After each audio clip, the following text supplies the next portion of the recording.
Welcome, Hollywood, Florida. My name is Mimi Kennedy. I'm on the board of Progressive Democrats of America, but I am here in my function as an election transparency and integrity activist. It's not about telling you who to vote for, but it is finding out the method by which we vote and protecting our vote from the many games being played to steal your vote. And it's happening nationwide. I am so glad. Welcome everybody on the live stream, and who, like I often do, going to watch it on your own time at 1 in the morning so you can educate yourself when you didn't have the moment when it was happening. Right now, my friends in Hollywood, California, one of them I hope is about to win an Emmy. But I am glad to be here, welcome to Hollywood, and doing this very important work, because the democracy of the United States is what allows us sometimes to do what we love, to be with one another and care for one another, and we're going in the wrong direction right now, so I'm here. Okay, I want to first mention who you're going to see on this panel. I, Mimi Kennedy, actor and activist, TV's mom. It's really good. I'm not mother of TV. I'm on a show called Mom, which is fun. Lou Freistat. She's an Emmy Award-winning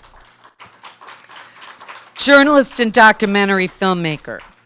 Bennie Smith is next to her. Financial analytics manager, discoverer of fraction magic. Very important for all of us. Emily Levy. Emily, you're next. She is a leader in election integrity since 2004. We wouldn't be here without her. Tim Canova, where are you? Well, you should be up here, Tim. Scholar, political activist, and running for Congress in this district. And Kathy Lerman. Chris Sauter. Chris Sauter is next. Yes, sir. A brilliant election attorney.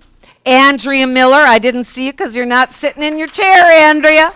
She is the executive director of People Demanding Action, and she's basically organizing the Eastern Seaboard as far as I'm concerned. That's what I've seen.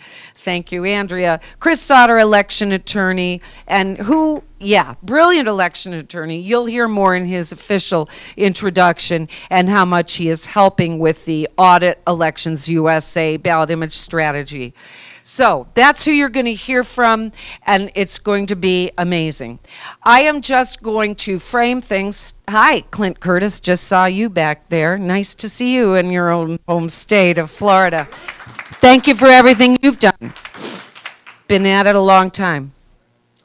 Where I come from in California, I am an example of someone whose vote could be stolen, even though there are very friendly to democracy election officials, and we have paper ballots. Some of what you'll hear today is about provisional ballots, what happens there, what happens with confusing rules. Well, our legislators, and many of them told me they didn't know what was in this bill, passed a bill that was very nice in the first half and very terrible in the second half. The second half was put in as an amendment from election officials across the state, many of them from conservative counties, and they are understandably burdened by more and more vote by mail, and therefore more and more provisionals because of confusing rules.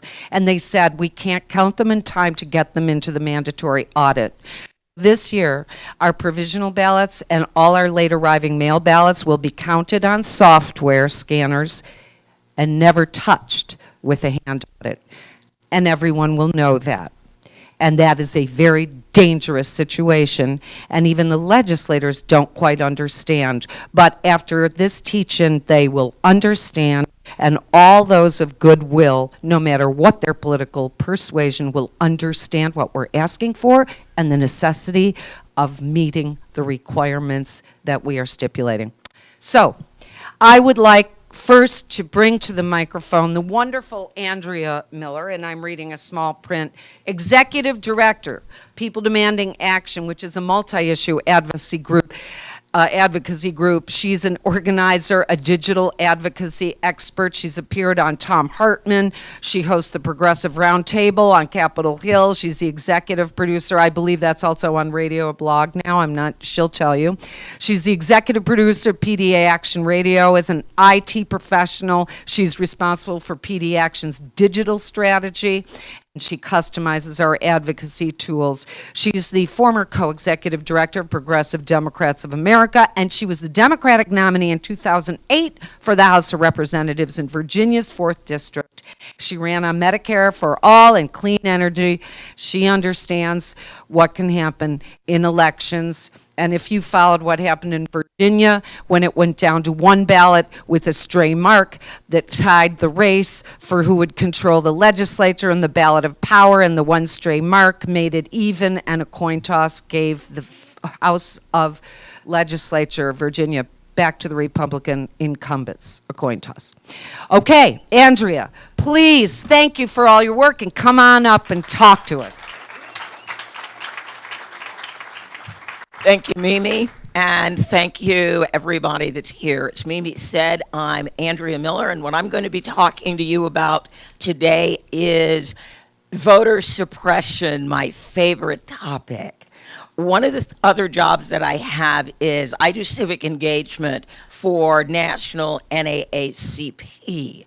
And one of the things I look at is what is going on in the country with voter suppression so we can work to get in front of it. I have a little presentation for you tonight. My presentation is called the 2018 Voter Suppression Plan. So make no mistake about it, the voter suppression that we are seeing all over the United States is not an accident. It is a plan. It is very deliberate. Next slide. There are 5 main ways that operatives are using to suppress the vote. There's gerrymandering. One of the examples is in the Commonwealth of Virginia. Prior to 2014, you could almost ask any African American in the state, no matter where they lived, who's your congressman? And if they said it was Bobby Scott, they were probably right. They had conveniently figured out how to get the entire African American population of a state pretty much into one congressional district. We're going to be looking at felony disenfranchisement. Florida used to share a very dubious distinction with the Commonwealth of Virginia. We are both lifetime felony disenfranchisement states. Poll closings and DMV closings. We all probably remember back in 2015 when Alabama officially became a photo ID state. So the brilliant concept that they had was, let's close all the DMV offices in the Black Belt. All right. Luckily, that's not mine. Normally it is. So I'm going, that's not me for once.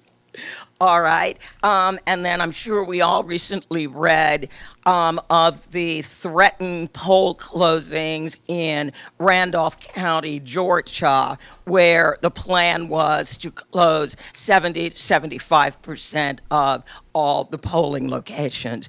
And of course, they blamed it on a consultant and threw the consultant under the bus.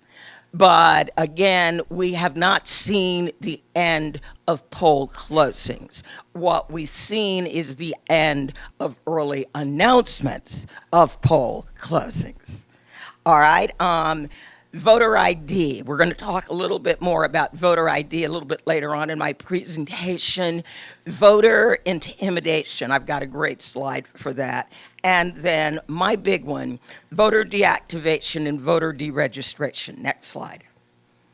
Gerrymandering, we already talked about that. Many southern states have a community of color population of 30%, maybe a little bit higher. There are many states where they have only a single community of color federal representative. And again, these are lines very, very carefully drawn to encompass all the communities of color and put them in one place, seriously diluting the federal Democratic, because normally community of color voters tend toward Democratic, diluting that representation in Congress. Next slide. Felony disenfranchisement. When I ran for Congress in 2008, there were roughly 4.8 million people who were impacted by felony disenfranchisement. Today, 6.1 million Americans cannot vote because of felony disenfranchisement. This is an image directly from the Sentencing Project page. But listen to the racial disparity in this. 1 of every 13 African Americans has lost their voting rights due to felony disenfranchisement laws versus 1 in every 56 non-black voters.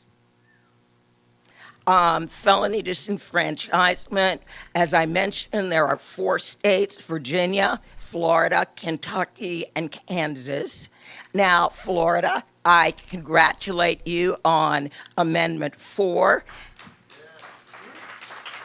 And the Second Chances group that is working to restore voting rights for 1.4 million Floridians. And in Virginia, Governor Terry actually restored voting rights to 173,000 of the 450,000 returning citizens that we have in Virginia. And our new governor is continuing that same policy. There is a problem, though. With the restoration of rights, what we are seeing, those of us who work with the returning citizen population, is that many people, when they get their restoration order, because we call it restoration of voting rights, which is really an incorrect term. It is really restoration of your right to register. Many people do not have that memo that they need to register to vote first. So we've run into that in Virginia with many people who have had their rights restored, not really understanding they have to register to vote first.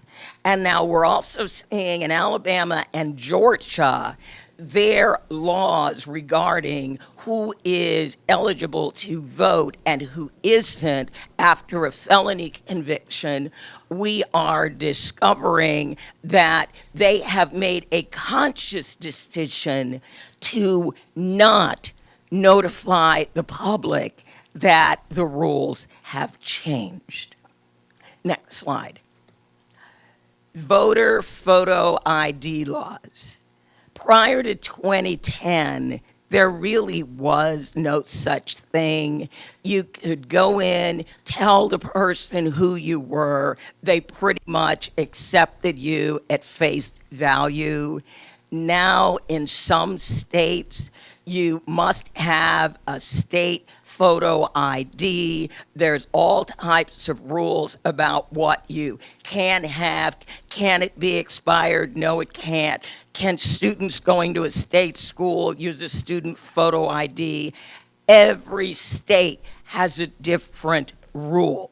So there are now organizations, Vote Riders is one of the organizations I work with, and Spread the Vote, that specialize exclusively in helping people understand what photo ID they need.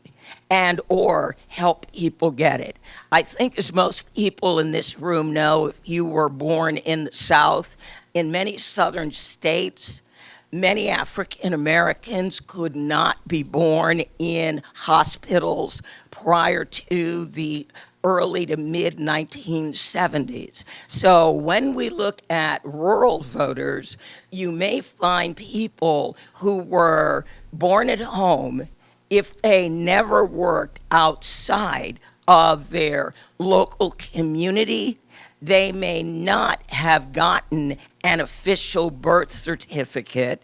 Generally, folks don't travel, so there's no passport. So when suddenly there's a law that says you must have a photo ID and these underlying documents are required, people just don't have them, nor do they have, in many instances, the legal means to recreate a birth certificate from 70 years ago. So that's why Vote Riders and Spread the Vote play such a critical role. And you can see, looking at this, I call it the Southernization of America. Georgia, Alabama, Mississippi, yes, you would expect them to have very strict photo ID laws. Welcome to the new South of Indiana, Ohio, Pennsylvania, North Dakota, all right, Kansas, Utah, and Arizona. Voter intimidation. Yes, it still occurs. We were talking to voters in Nottoway, Virginia. Nottoway, Virginia is about 32 miles south of the city of Richmond. African American voters there were telling us they aren't going to vote in the 2018 election. And we said, well, why aren't you going to vote? And they said, because at our polling locations, which are not in schools, there will be armed militia people standing at the polls. We are a very small rural county. We all know each other. And so I am not going to go and vote. So we're trying to work with that community on absentee voting. But Virginia does not have early voting, but they do have mail-in absentee. So there are still communities where they have to figure out ways around voter intimidation. And a couple of their polling locations are actually in police stations. What are we doing about it? What can we do about it? And how big is the problem? There are close to 50 million people that are disenfranchised this year. Their registration has either been deactivated or they have outright been deregistered by their Board of Elections for any combination of serious sins of not voting, moving and not notifying their board of directors that their Board of Elections that they moved. And the big new one, having an address mismatch between your voting address and a federal database. Normally, I'm good with things like the Postal Service change of address. I'm also good with Social Security survivor benefit. I have a problem when they start following Social Security checks. So what we're seeing is this is really impacting older people. The other problem that we have is political parties, political campaigns normally are only very interested in voters. They're not interested in people who can't vote. So we've literally had to build an organization almost from the ground up that is really working to go out and do the outreach to people who literally are having democracy stolen from them. There are nearly 20 million voters of color who have been deactivated and deregistered. And what we're finding is most don't know. What we want to make certain doesn't happen in 2018 is that we have hundreds of thousands of voters showing up at the polls and only being given a provisional ballot because they're no longer registered to vote. All right. What I'm going to do is I'm getting the card. I'm going to show you just a couple of states and what we look like in terms of numbers. And all this information is pulled right out of the voter file, NGP van. In Alabama, there are 150 seats up for election in 2018. In Alabama, there are 3.8 million eligible voters, 23% are unregistered. When we look at community of color voters, 20% of their African American population has been deregistered, 32% of their Hispanic population has been deregistered. They have a very relatively small Native American population, and 13% of the Asian population has been deregistered.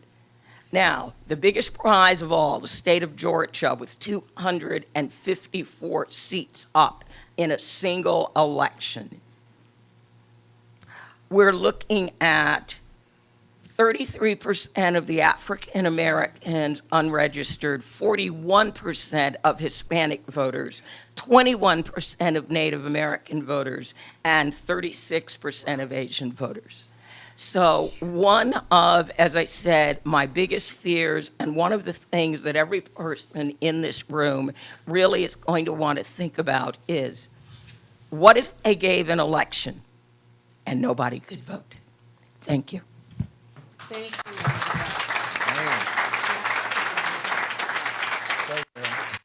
you. Andrea, thank you. And thank you for everything you've done for felony enfranchisement, restoring voting rights. You've been amazing. Next, we are going to hear from Lulu Friesdat. I wanted to do a housekeeping note. We started with 10 minutes for each panelist, and we'll look down here, okay? Just kind of put your gaze down there and make sure that the 2 minutes and the wrap-up, you've got it in your eye. But our information is so amazing. I'm glad that you sort of ignored that, Andrea. Thank you. Okay, I am. All right, Lulu Friesdat, I want to say that right, is an Emmy Award-winning journalist, documentary filmmaker. Her work focuses on election reform and political transformation.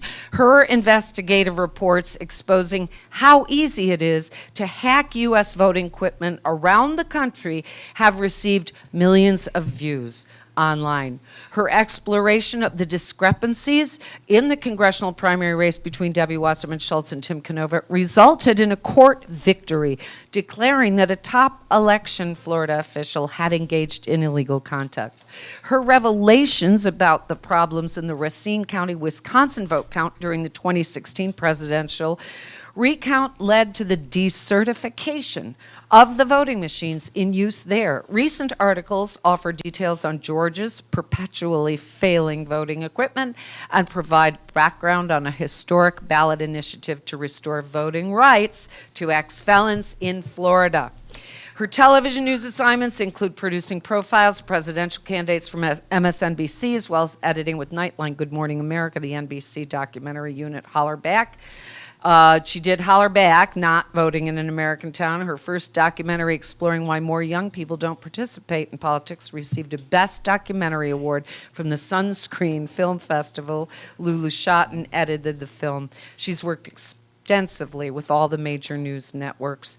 Her election security investigations have been featured Politico, MSN.com, Christian Science Monitor, Now This, The Young Turks, Truth Out, Alternate, Salon. I know you watching online and here.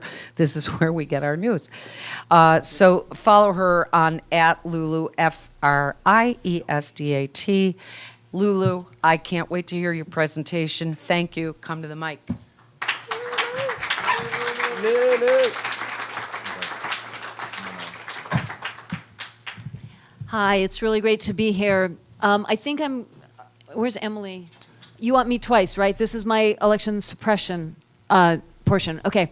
So I want to talk, what Andrea is talking about is really, really concerning. I know I personally, when I hear this kind of information, how many people are in danger of having their vote suppressed, showing up, not being able to vote. It's extremely concerning. And what I want to try to do is connect the dots. The voter suppression organizations and the election security community are often working separately, but really these are very interconnected issues. These are really just kind of two faces of the same mask. Because if you think about it, if for some reason the vote is not counted correctly, say for example the machine is having an error and it doesn't count the votes correctly, or the machine is running a malware program and therefore the votes are not counted correctly, that is in fact the ultimate form of voter suppression. Because not only is your vote potentially not counted, it is potentially counted for the other candidate that you did not want. So this is a really severe form of voter suppression when the votes are not counted accurately. And these, the technologies interrelate. So all of these really are different ways that potentially the vote could be miscounted or not counted. And the particular incident that I want to talk about right now is an incident that happened in Durham, North Carolina in 2016. And here we think what's possible is that the poll books, the electronic poll books, may have been manipulated in some way in order to affect people as they were checking in to vote. So here this is kind of a connection of the issues between hacking, which is election security, and voter suppression, which is whether or not you get to vote. So the New York Times actually did an fairly extensive article on this. John, do you have that first picture? So what happened in Durham, North Carolina is that this is in the 2016 presidential election, and this is just the headline from the New York Times article on this. I actually was researching this for months before they ran the New York Times article because I was very interested in it. So in 2016 in North Carolina, people showed it in Durham, which was a Democratic stronghold. People showed up to the polls, and when they showed up and went to check in, the poll book would say that they had already voted. And so they wouldn't be able to vote because, you know, the poll book was saying they had already voted. And this was happening multiple times. And so what happened was the county, happening more and more frequently, they decided that they were going to just switch to paper poll books all across the county. But unfortunately, they weren't prepared. And so now in each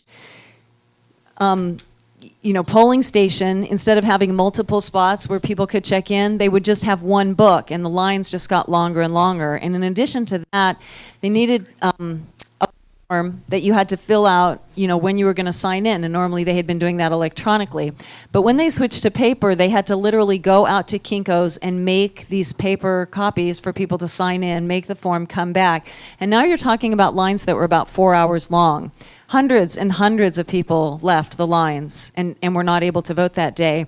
And the end result would happen, North Carolina was supposed to be a swing state that was supposed to come down to the wire. It was so close, the networks were not, nobody was projecting in the polls who was going to win. Clinton and Trump had both been there multiple times. Ultimately, Trump won that state by 4%. Which is a very hefty margin for a state that was supposed to be neck and neck. And it's quite possible that it was this incident that happened in Durham, North Carolina. So what exactly happened? Well, North Carolina was running software from a company called VR Systems. Now that's a software company in Florida that actually provides the software here in Broward County also. And they had been hacked.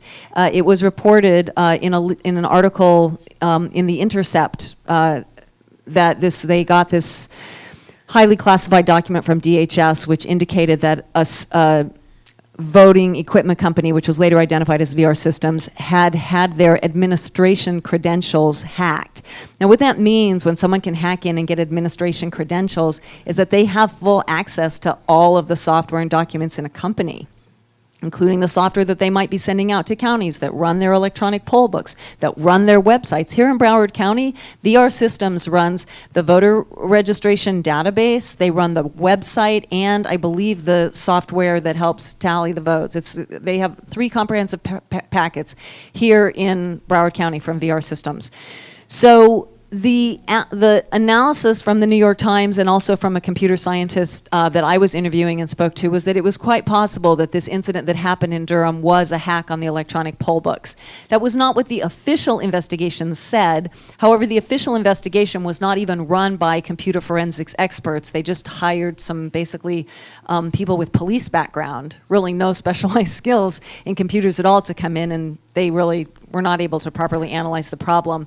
The computer scientist that I spoke with was Duncan Buell, who's chair of the computer science and engineering at University of South Carolina. And what he said to me was that the possibility of malware is much higher in this instance than anything I've ever seen.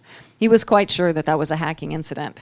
So this is just to say that this hacking that we're seeing and that we're going to talk about more later is interrelated with voter suppression. There are different ways that that efforts are being made to make sure that that people either can't vote or that their votes aren't counted correctly.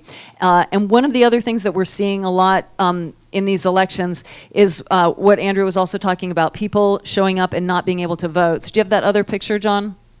Yeah, this is Nomiki Konst. This happened to her just in the New York primary, September 13th. She had all her documents. She went there, she was fully registered, and when she got there, they told her she wasn't on the roll. She wasn't listed. And this is just an anecdotal incident, but we're seeing this over and over and again in multiple states. You go to the polls, you show up, even though you know you're registered, you're not there, or your registration has been changed to another party, which in a primary is deadly. Then you can't vote in that primary. So I think it's just really a growing problem, and there's... we have to talk about how we'd want to address something like that, but I think one of the things has to be, you have your checklist as a voter. What do? I like to watch the debates. I like to research my judicial candidates, all my neighbors to remind them to vote, and then you've got to add to that checklist, you've got to check the Board of Elections site and make sure that your registration hasn't been changed in any way. And you've got to, talk to your friends and make sure that they're checking that too, because this is really a new form of voter suppression where these changes are being made without people's knowledge or consent. So I'm going to wrap for now, and then I'll be back to talk to you more about hacking. Thanks so much for being here. It's so important that we talk about this.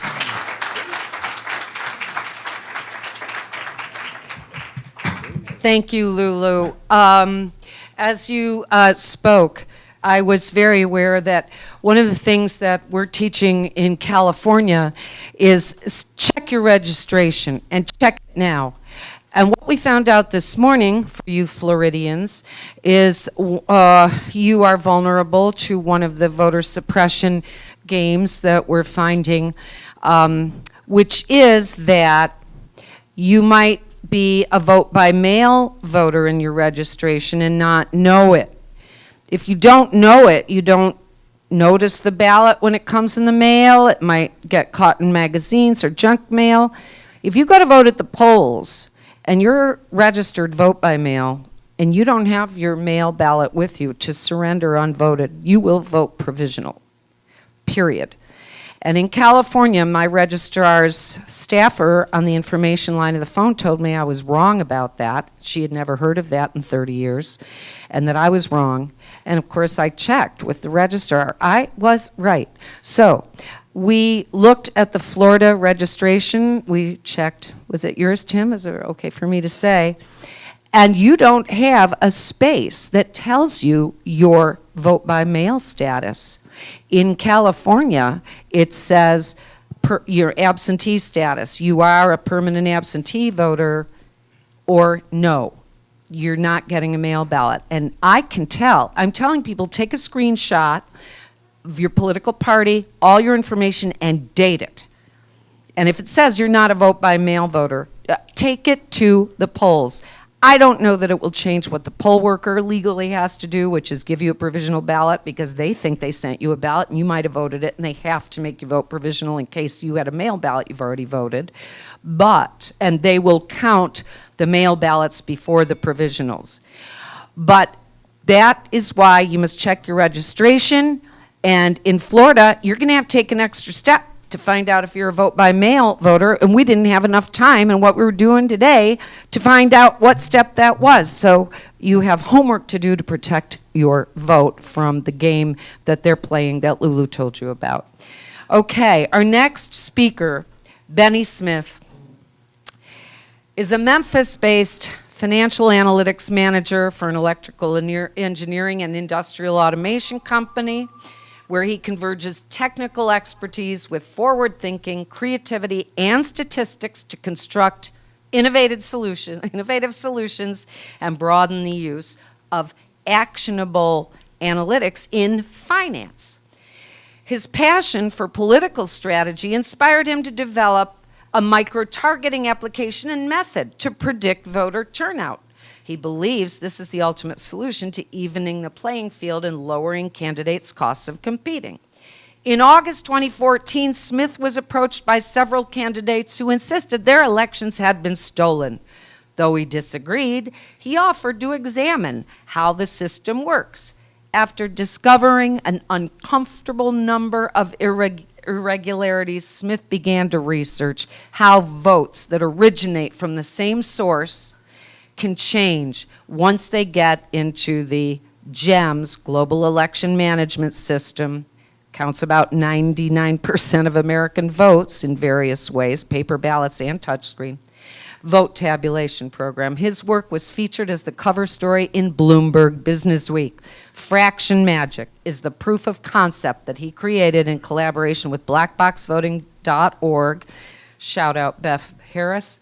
Was also covered by Bloomberg in their cybersecurity segment. Smith's research uncovered an extraordinarily high-risk tampering mechanism and ultimately provided a new infrastructure for analyzing questionable election results. Bennie, we owe you a lot, and we're going to do this together. First, you're with your computer there. Is that mic on? Let's make it live. I'd like you to be on that mic, and I'm going to be over here with the pointer. I think I'm on. Good. Okay, Bennie Smith. Okay, let's do it. Let's do it, Mimi. Bennie, I'm going to just, I'm good. Go ahead. Tell us what you want to tell us, and I'll ask questions if it's unclear to me.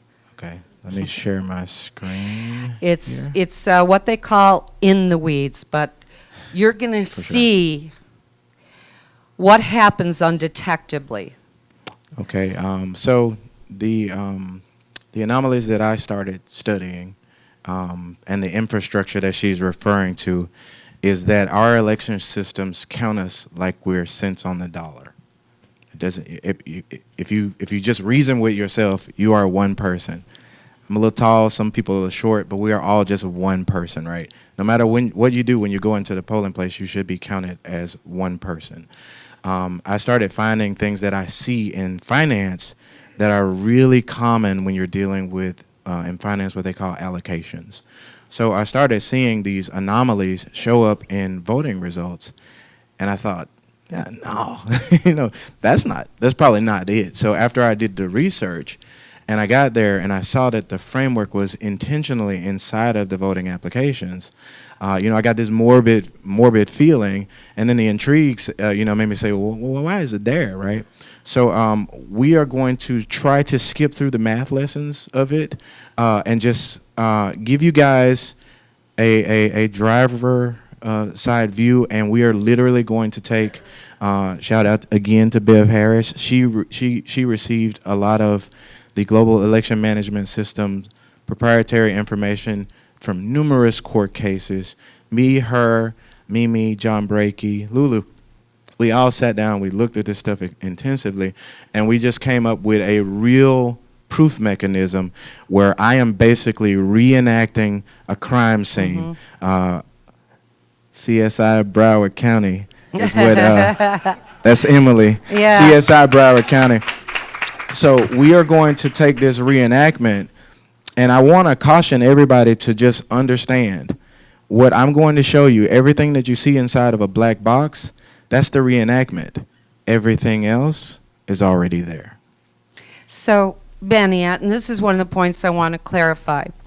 You're going to see Bennie apply a program that he reverse engineered according to a hunch he had, which was possible given that he found fraction counting inside vote tabulators. We are not cents on the dollar. You don't need to say 93% of my taxes equals da-da-da and 43 cents. We are one person. Once he found the fractions, he said, oh my God, would this be possible? So he reverse engineered his own thing to do this. But what we want you to understand is the capacity to do it exists in all our tabulators. So software counts alone, logic and accuracy tests notwithstanding, they don't work against this. This is what can happen. You're going to see the crime reenactment that's as phony as, the FBI story, which we once had our house actually filmed in. Like, oh yeah, I wasn't making money as an actress at the time. We let our house do it. But it's a reenactment. But the capacity is there, and if Bennie could reverse engineer a way to do this, just saying, okay, Bennie. Okay, let me move this guy out the way. He's going to be in the way. Okay, so I'm going to open what the election administrators open. There's some things that we have some ground rules. In elections, when the returns come in, it's over time. Because this is a court case document that we have received, the election, you have to assume that the election is already complete. So you're going to see 100% of the returns in because this isn't live. The returns aren't coming in. Just use your imagination. If we can do it one time, we can keep doing it over and over again. Are you going to show us the pie of before fraction magic and the pie of after fraction magic? magic? I'm going to do it in real time. Good. I'm going to do it in real time. So I'm going to open, if you just imagine on election night, I'm going to wear two hats right now. I'm the election administrator who sells the software at the front door, and then when you turn into the black boxes, I'm going to be the fixer who is selling elections out the back door. All right, so I'm going to be the election administrator now, and I'm going to go into our elections, our example elections database, and I'm going to open up the actual. Yeah, good. Let's turn off these lights. And I just got darker. good, nice. Are you okay, Bennie? Yeah, I'm All still right. black. Well, you're working in the dark as the fixer, so I guess it's Right, appropriate. Right. No I light didn't on change. you. I didn't change anyway. Okay. I'm trying to keep y'all interested in math. Right? All right. So when the returns come in, this part you're going to need to see all of what is here. So this actually you can't. I can magnify it just so you can have a cursory glance of what it is before I start doing everything. But this is what I'm from Memphis, Tennessee, so in Shelby County, this is what we used. Imagine that the global elections management system, the icon for this application is the world in the palm of my hand. Dang. Okay. Dang. All right. So this is the actual program. I'm going to start the pie charts for election night. So inside of here, you go and you run the results server. I'm going to run it. Yeah, we can't read it, Bennie. So Yeah, you're going to look at the pie chart of what happened when the election was all in. This is just a results server. We're going to see the results. I'm going to start it so some returns can start coming in. So I start it, and just imagine that the machines they start collecting machines together. They start sending their totals to the central tabulator. This is at the central tabulator level where all of the votes start to get counted and aggregated together. Okay. So now I open up the client that shows this. Results display. Yes, the results display. All right.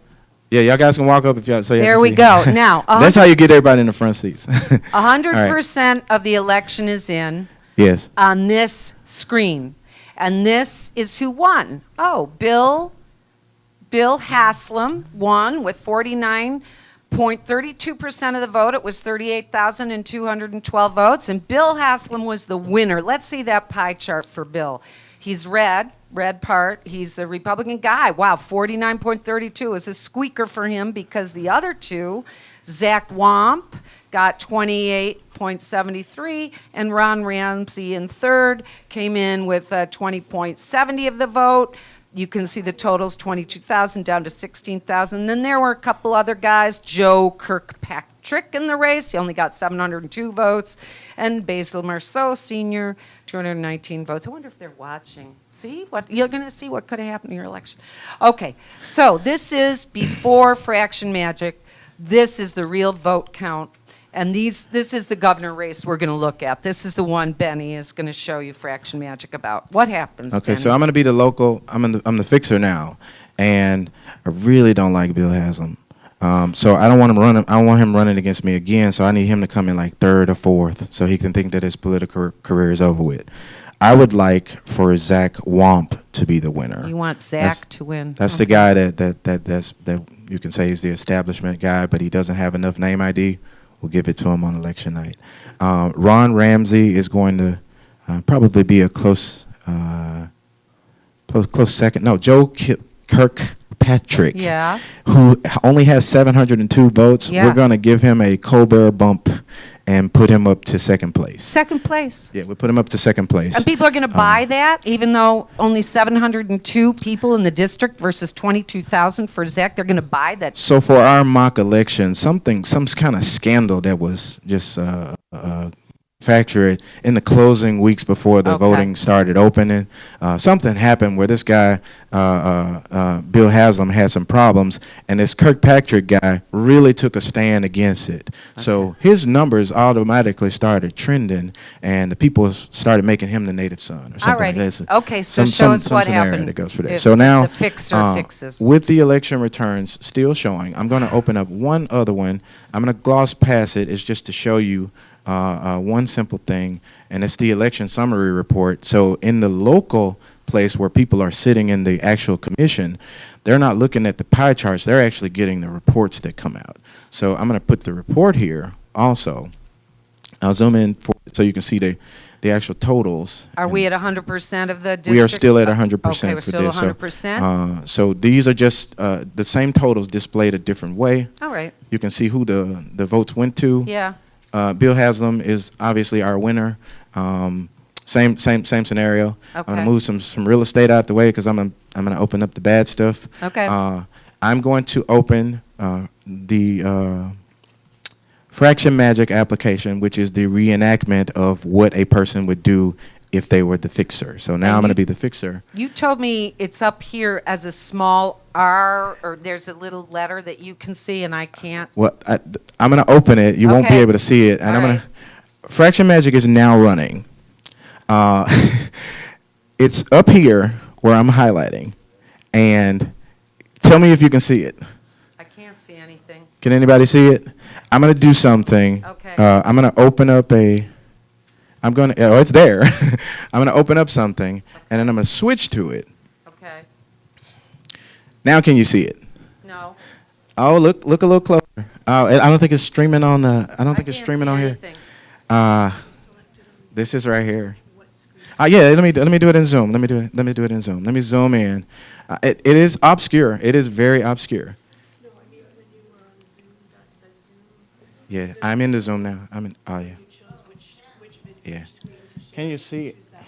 Pro Gems, is that what I'm No, supposed you to can't look see at? anything on the. It's not showing it on the No, we screen. can't see. You can see it on your computer. Yeah, you see it. You see it on my screen, right? I'm actually turn my screen around for the sorry for the people streaming online, but you guys can see it.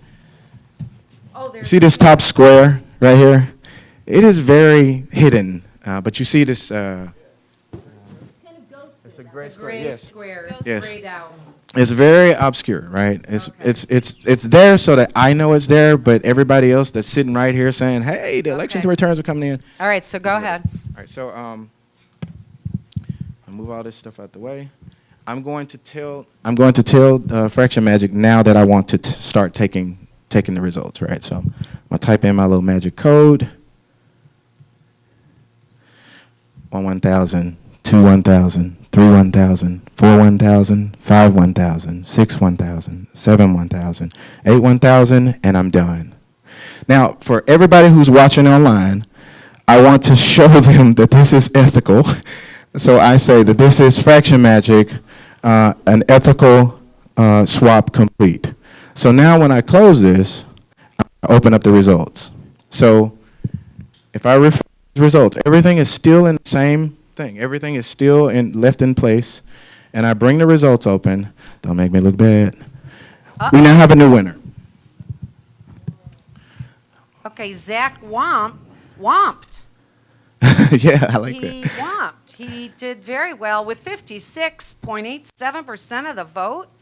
Zach, looks like, you didn't change the red color next to Zach's. Well, Zach the winner always gets the red. Oh, the I red, didn't know that. I the thought red it pie was a chart. political designation. Yes. Okay, so Zach got the winner. And what else? He got 44,000 votes instead. Ron Ramsey is second. Bill Haslam, the winner, is third. And Joe Kirkpatrick had a nice 200 more votes of his showing. Yeah, I thought I put him in second Did place, you- but I didn't.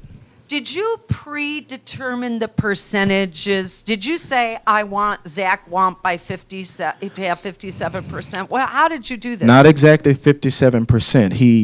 You have to mimic something that's realistic. So what I have to do is use an enormous amount of political savvy to understand demographics, which you would get from a poll book. I would have to look at election history, which you would get from a poll book. Oh, if you hack the voter rolls and You have to online have the voter registration, rolls you could to get know that. where your political Okay. strongholds are. I can't give votes to Zach Womp, but I can give them to Joe Kirkpatrick. I can move the totals around. So I did a blend of things, and I did it at the precinct level. There are precincts that you can't touch. There are precincts that get audited. Yep. And for those ones, you can just skip them. That's why when you run into a registrar, as we did in California, who pre-selects the precincts, those ones that will be audited know ahead of time, and Fraction Magic, a savvy political operator, will make sure this Fraction Magic doesn't touch that precinct. All will be well. We Come on up, suspected Clint. I'm it. honored to have this guy in here. So let me go to the next one, the next report, because Okay. it's a clear here. We did a little bit of, I like what they do on brain games. We took a few more elections too, just so you don't think that it's just one election. We also took the Congressional District 8 for the Republican. We took the Congressional District 9 for the Republican. We took the Congressional District 9 for the Democrat. In the There crime were- scene. Yeah, in this, when we ran it this time, we did it on everything. But let me show you this, because now this one is still showing Haslam as a winner because we haven't refreshed it, right? Okay. So now I'm going to not leave the system. I'm just going to re-preview that's what happens. You just say, hey, let's refresh the results. Let's preview it again. And we left some goodies there for you to understand what I was talking about. Okay. Uh-huh. So now we see Bill Haslam at the top with 11,773 votes and 0.67 cents. That's how you know it was at work. That's the fraction capacity. It's in every single tabulator. Why is that there? Why? Why is that? That is the main thing that makes what I'm talking about possible. I just conducted a weighted election where I gave the weight to the candidate that I wanted to win. And the candidates that were in the fray, they adjusted as far along the number line to make my percentage real. So not only did I do it there, there's a 2,400, I guess I could show the other guys. There's a 2,400 page report that I did it at the precinct level also. I think I counted to 8, maybe 10 seconds. Now this all happened in a matter of seconds. So if you look at this this next race for Benny, I love looking at each of the races, but I would prefer to ask a few practical Okay. questions. May I? we can do that. All right. I want to know when you would insert this program into a tabulator, how much access you'd have to have, whether you're a physical guy or woman, how would you do it? Or if you were a cyberspace person, how would you do it? You need about 20 seconds of access to connect some type of way to the computer. You got spear phishing attempts, you have malware, you have inside access, you have some way where you get something that you can control onto this actual PC. Okay. And that will happen at the time that the returns come in. Okay. You want to do it at the central tabulator. Yeah. You can go to the machines, but why go to the machines when you can just wait for them all to come to you? So you're doing it in the central tabulator, which is why John Simon has always said, I want the raw numbers from the precinct. There are times when the precinct numbers, if they're counted there on some sort of tabulators, ES&S precinct ballot recorders, and they post them by law, the precinct returns still somewhere, that number would be different than what happens after fraction magic works on the tabulator on a precinct. This win by Zach Womp would only happen in the central tabulator. Correct. And that's It would be on the precinct level. Would you not see Zach's adjusted stuff from the precinct? In other words, he got 900 votes in this precinct, but at the precinct he only got 300 votes. And in Would my that study happen? that Bloomberg wrote about, Yeah. I went to a polling place that my predictions program told me would have the most dense turnout. That's the highest number, and the covering, that if you wanted to take any results, you have to take it where you can't get caught. You have to have it in the most dense areas. If you're taking votes away, it's not as noticeable. And I took a picture, shout out to BlackBerry. I took a picture with my BlackBerry phone, and the polling tape that I took in the picture in the window on election night, when they sent out this report that is on the screen now, my poll tape had 548 people participating. The tabulated results had 330 people participating. Uh-huh. Now, if anybody know the number line, we should be going to the right, not to the left, right? So, and if you look at this one right here, and I will be done after this, you can see this looks like we're talking about how much money somebody has, right? If you see all these decimal places, now it's different. It's like we're looking at money, right? Yeah. And this is what I did at each level. I gave him 67%. I gave him 18%. I gave him 100% of this, 28% of this. This is the allocation piece. And I guess we can open the allocation And they're table. different. So you can do fraction magic to the absentees only, for instance, if that's on your mind. Or Yes. maybe only on the provisionals if that's what you Yes, want to or do. vote by mail, or You can just touch something that's not audited, like provisionals and late arriving mail ballots in California this year. Nobody's looking and nobody's going to catch it. that is Because correct. they broke it down like that. You can do fraction magic as a breakdown choice. Yes, and this is like a 2,500-page report, but I mean, I just wanted to do it in there for a second. Okay. All right. Benny, is there anything more you want to warn us about, given... Yes, I would like to open Fraction Magic one more time so that you guys can see the black boxes that kind of enabled this. This is the program, the reenactment, where the way the software is written, I said, tell me everybody who's running, and I would like to influence, and we influenced the governor's race. So this is where I set the options, and I predetermined how much a person was going to get. And Oh it's a my simple God. table.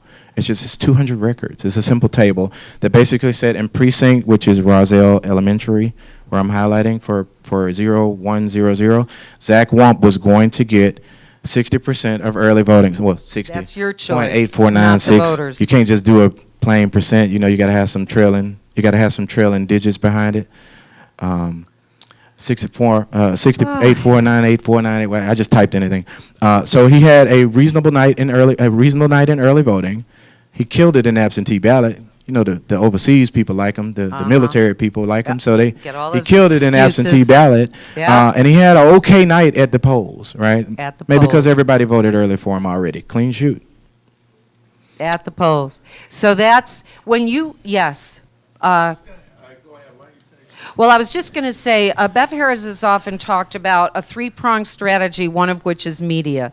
So when we hear explanations about all the Democrats voted in or all the Republicans vote early ballots, you know, you'll get explanations that explain prefabricated choices sometimes. I mean, you know, it makes me a suspicious cuss, but all we have to do, look at the paper ballots and preserve ballot images, and then we don't have to worry about this in November. Chris, If I could interject before Chris, Yeah. in my study, I tried to get at those images, and I could not. Oh. You cannot break a picture up. You know, I can cut your arm off if you let me count you as money, right? But I can't do that to a picture. What is I'm gonna half fill in the oval? It's still gonna count as one person, right? I can only do this at the aggregate levels, and that's the infrastructure that we learned after the exercise.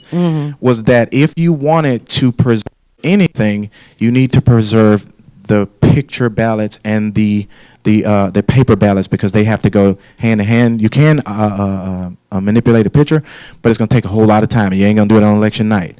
So if I'm the fixer and you come after my images, I'm gonna get rid of them. Funny how that I'm gonna have to get happens. rid of them. Okay. Bennie Smith, ladies and gentlemen. Thank you, All right. Bennie.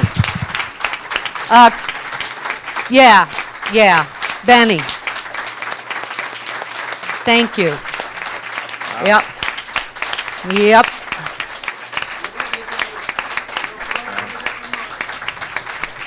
Okay, y'all can stop. All right. Susan Pinchot once cried when she saw something hacked, and when Bennie did what he did, tears came to my eyes. It's okay. Go ahead, Chris Sauter. I wanted to ask one quick question. Attorney Of our privilege. There's a landmark United States Supreme Court case. There's a landmark United States Supreme Court case called Baker versus Carr, which coincidentally came out of Tennessee, which establishes the principle of what they called then one man, one vote, which we all refer to now as one person, one vote. Have there been any judicial challenges to this? There will be, I think. Because it's a Can't very prove it. basic, it would be a very, I think, a slam dunk. Take the fractions out of the gems. Lulu? So, when I was researching this, I found out that they had fractions in the actual election systems in Illinois. The lead attorney in Illinois had admitted this, and I called him and I talked to him. I said, why do you have fractions running in your election systems? Why do you need that? And he said, first off, he acknowledged that they had it. I said, are the fractions running in your systems? And he said, yes, they do have that capability.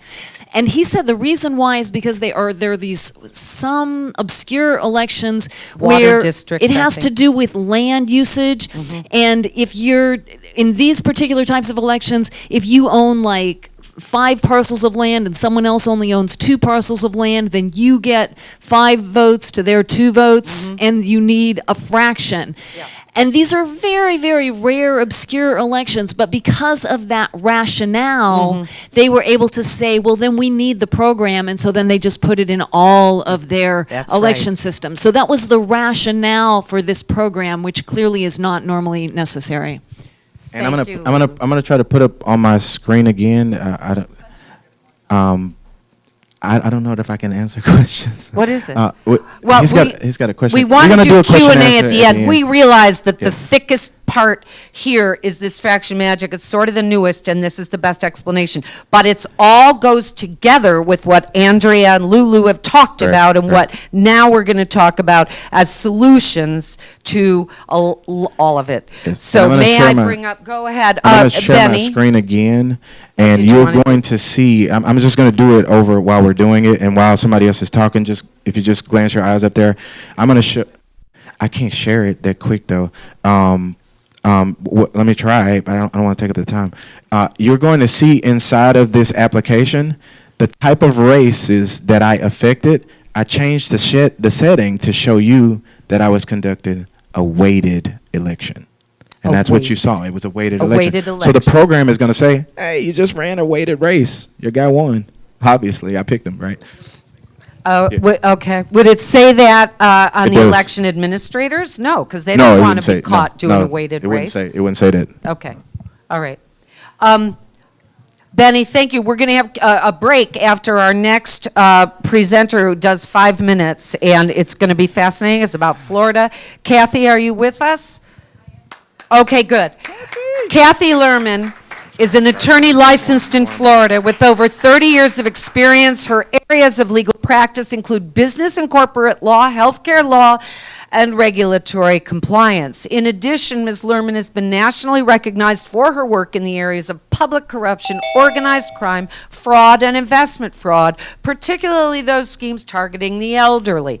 Ms. Lerman frequently works with law enforcement around the country to identify and target individuals, companies, and public officials who are guilty of corruption and fraud. Last week, Ms. Lerman appeared on CNBC's American Greed, where one of Ms. Lerman's cases was featured. Ms. Lerman uncovered a multi-million-dollar Ponzi scheme and worked with federal law enforcement agencies, including the FBI and DOJ, to find and indict the fraudster, Efren Taylor, who eventually pled guilty and received a sentence of 19 and a half years.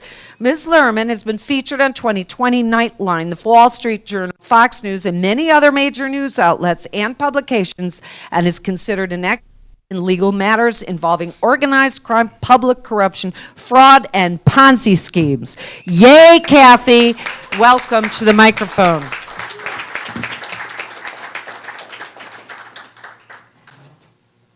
Thank you, Mimi. Never believe your own press.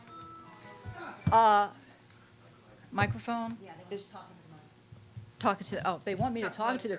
I'm not loud enough? Talk close to the mic. Talk to the mic. Okay, how is that? First of all, I want to say how humbling it is to be among this group of people who are so talented and have given so much to this cause. I am just coming into this, and I consider it an honor to be here, and I consider it an honor to start this fight with all of you, because this is going to be a fight, and this is going to be a war, but we are going to win, because I always believe that good overcomes evil, and what we're seeing is definitely evil in Broward County. On September 4th of this year, our law firm issued a press release. It was very simple. We announced an investigation for public corruption against the Supervisor of Elections and the Canvassing Board for Broward County. This arose from the way the vote was handled, the election results, and information that our firm has obtained and continues to obtain from voters, from prior employees of the Supervisor of Elections, and other whistleblowers who are tired of what is going on in Broward County. What I was asked to do, and I won't go more than 5 minutes, I'm going to make this quick. This will be the only time a lawyer ever makes the shortest speech in a presentation. But the reason I became involved is because our law firm, after February 14th and the Marjorie Stoneham Douglas tragedy, was retained by a family who lost a family member. Through that relationship, I met Dr. Richard Mendelson, and he's standing in the back in the red shirt. Dr. Richard Mendelson went out on a limb and ran for a school board seat that had an incumbent who's been entrenched for 8 years.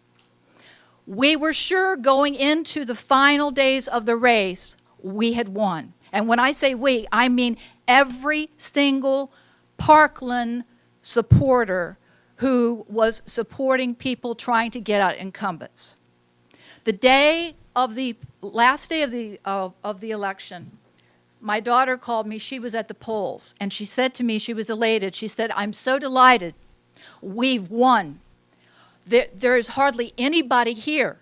There's incumbents here, and they have one pollster with them. They've given up." And I thought to myself in my lawyer voice, where I know in the back of my mind what the truth is, they're not here bring with a bunch of pollsters, not because they think they lost, but because the fix is in, and they don't have to worry about the vote anymore. That's why they're not there. And unfortunately, I was right, because that night, every incumbent for the school board did win. Since that time, I have spent an inordinate amount of time, which I am pleased to do, I will add, and I hope if anybody from the superintendent's office is watching, which I'm sure they are because I've been told that they monitor everything I do, and I'm actually pleased by that. And I'll do more, okay? We spent a lot of time analyzing the vote, the way it was done, the statistical analysis. I haven't done any, excuse me. Okay, I'll pay for that later. I haven't done half of what these people have done, but I have enough to know that absolutely there was fraud involved in this. And just like a Ponzi scheme where you steal from your victims by lying to them, the Broward voters their votes were stolen from them, and these elections were taken by thieves. As I do, thank you. And listen, please don't clap for me. Please clap for all the people who have come forward and who are brave enough to talk. Because let me tell you, this is a dangerous society we live in. And it is, for those whistleblowers, dangerous for them to come forward, but they are. And we are going to make a difference. But let me close. We have a lot of information. We intend to continue gathering information. However, just like I do with Ponzi schemers, I'm going to do the same thing with these people. Ponzi schemers aren't afraid of being sued. They aren't afraid of a regulatory investigation. But you know what they are afraid of? They're afraid of going to prison. Well, you know what? That's exactly what we're going to do with these wannabe Ponzi schemers who stole our votes. The people responsible need to be held accountable, and they need to go to jail. So when I leave this stage tonight, I'm going to leave you with one thought, because I think John Brakey, Tim, Mimi, all of you remind me of this, and it's what's known as Oprah's prayer. And it goes like this. God, take who I am, what I can do, what you want me to do, and make it greater than myself. And that's what we are going to do. We are going to change this county one fraudster at a time. Thank you.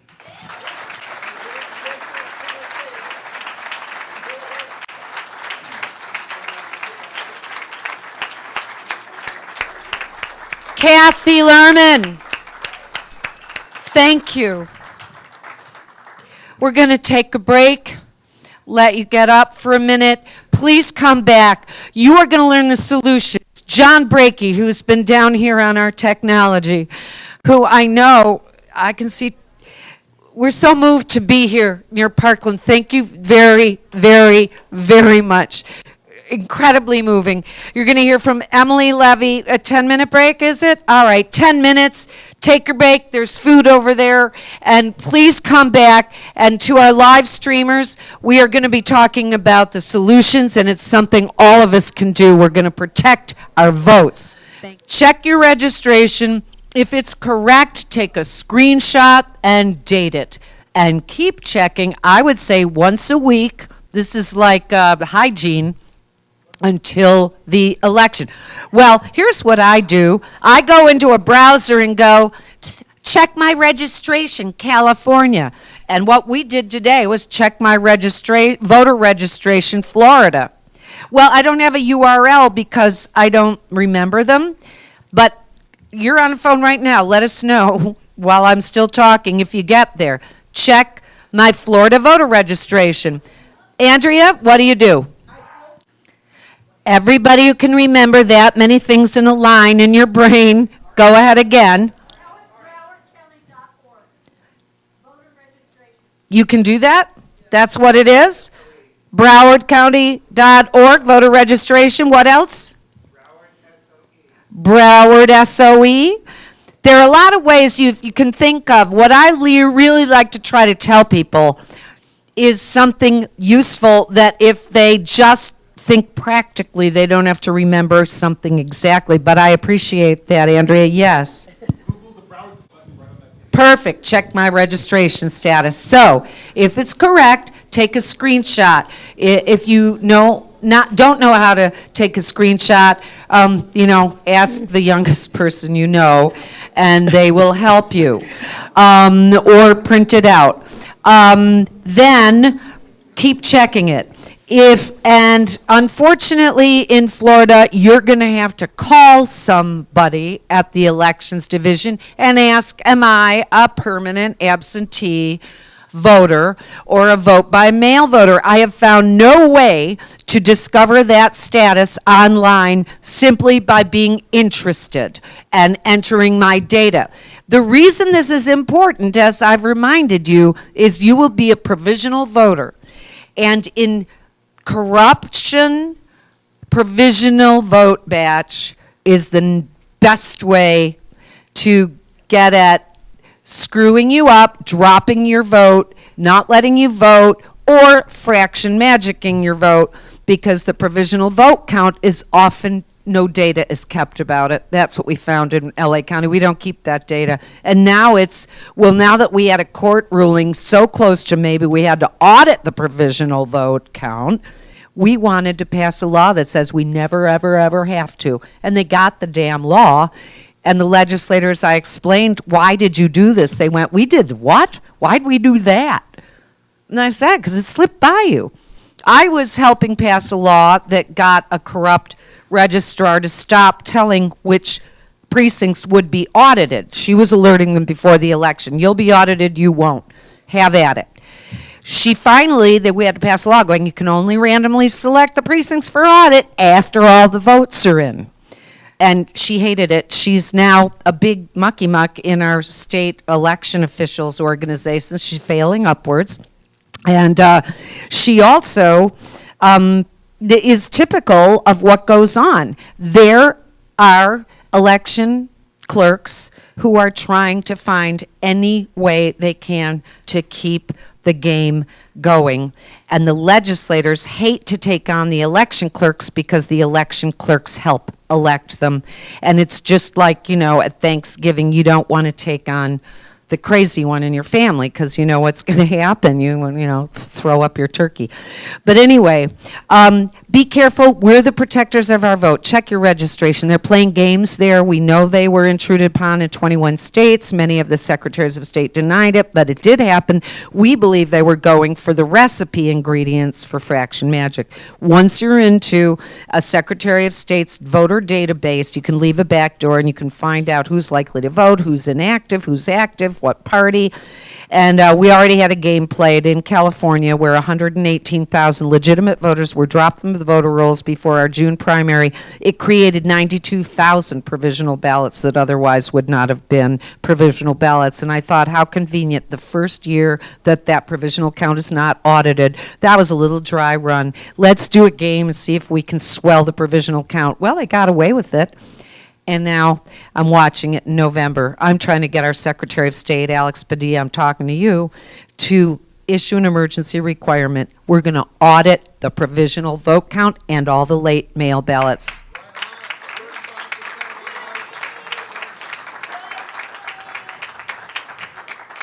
Okay, so I don't have my computer up here with me. I'll bring it next time. You're going to hear for the first time the other presentation of the brilliant Lulu Freistat. Freistat. All right, we'll do the elections first. So I really wanted people to look at some of the data that I gathered on Tim Canova's race after having seen those numbers switch around in Bernie's program. So, John, can you go ahead and throw that chart up that I brought you? So I'm a journalist. I did a public records request to look at the actual paper ballots in Tim Canova's 2016 primary against Debbie Wasserman Schultz. I had worked with a data analyst team, and we had seen some really significant statistical red flags in his data, something that it just didn't look right. And so I wanted to actually see the paper ballots, and anybody who followed that case knows that over the course of a year and a half, the Broward County Supervisor of Elections stonewalled us and refused to show us paper ballots, and ultimately at the end of the day destroyed the paper ballots so that we could never actually look at them and see what happened. But what I did get from those public records requests was I got some data, which was enough to do some very interesting analysis. The data that I got, I was able to compare in each precinct the number of people who voted with the number of cast ballots. And what we found was that in precinct after precinct, the number of voters who voted did not match the number of cast ballots. And now that's just not right, right? You all vote, and you know that the number of people who sign in to vote is supposed to be the same number of votes that you have in every precinct. So if you start to look down this is a precinct by precinct analysis. Just leave it right there for a second, John. You can see that first precinct, M001. These are all the precincts from Tim's race. And you can see in that very first precinct that 216 voters voted, but they had 236 cast ballots. So they had 20 more ballots than voters in that precinct. And then you can kind of scroll down the whole document now and follow that line there. Go slow, John, and you can see 16, 4, 6, 4, 24, 3, 4, 7. You can see in almost, there's 12, 6. In almost every precinct, the number of voters who voted does not match the number of cast ballots. And now we saw that with, I'm sorry, I'm not going to use this. Oh, there it goes. That's the column I want you to look at. Keep looking. And then you can see over here, this is the column where it's off, but it's off in the other direction where the number of cast ballots doesn't match the number of voters who voted, but it's less ballots than voters. And if you go all the way down to the bottom, you can see it's in almost every precinct. The numbers don't match up. And there you go. It was almost it was almost 1,000 vote difference between the number of voters who voted and the number of cast ballots. And then this is the number, this is in the other direction where it was wrong. And actually those numbers masked even more discrepancies. We broke it down in also early voting, day of voting, and absentee ballot voting, and within those categories, there were even more discrepancies, and sometimes those discrepancies kind of canceled each other out.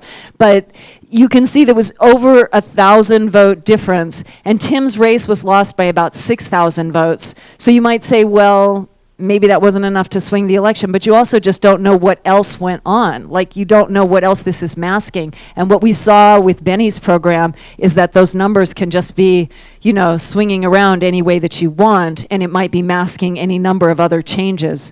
So we don't know exactly what happened in Tim's race, but what we do know is that the numbers don't add up. And I just wanted you to see, Bennie's program was a fictitious election, but this is a real election. This was Tim's election 2 years ago, and this is what we're hoping we can prevent from happening this time. Thanks. So at some point I want to show the video. John, do you want to show the video?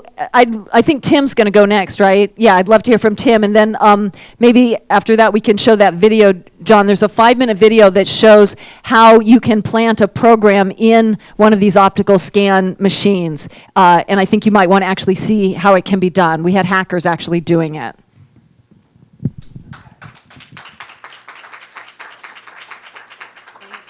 Okay, this is the basic thing of a man who needs no introduction.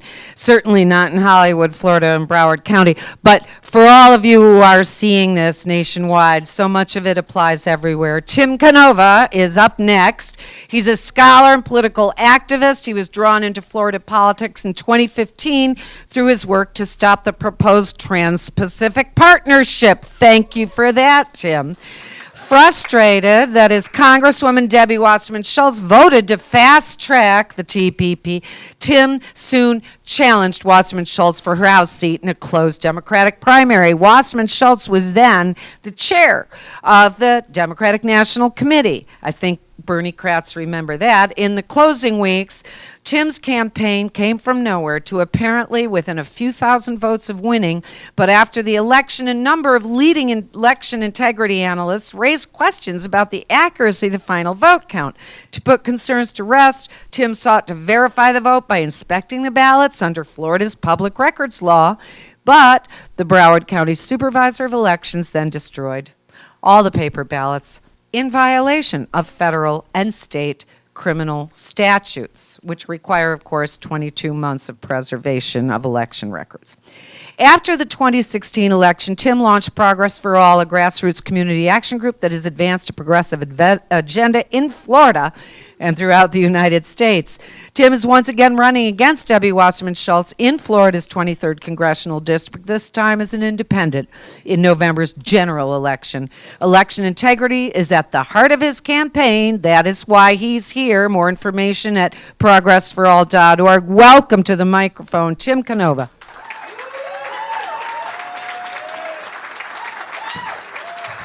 Thank you. Thank you all. Thank you.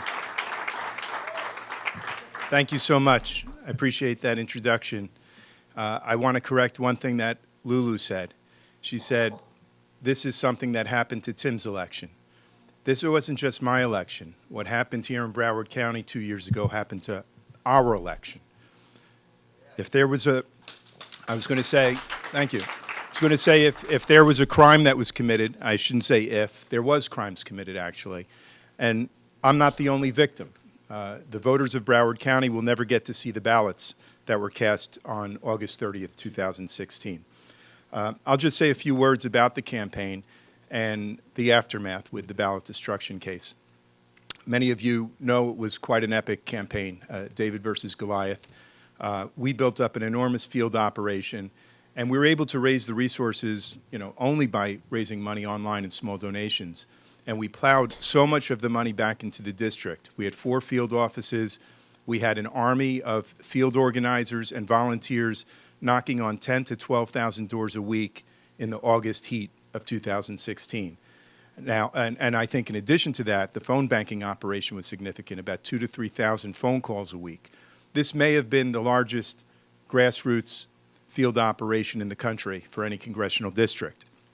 And sometime in August of that year, my field director started to report that the numbers that they were recording started to tip, started to shift in our favor.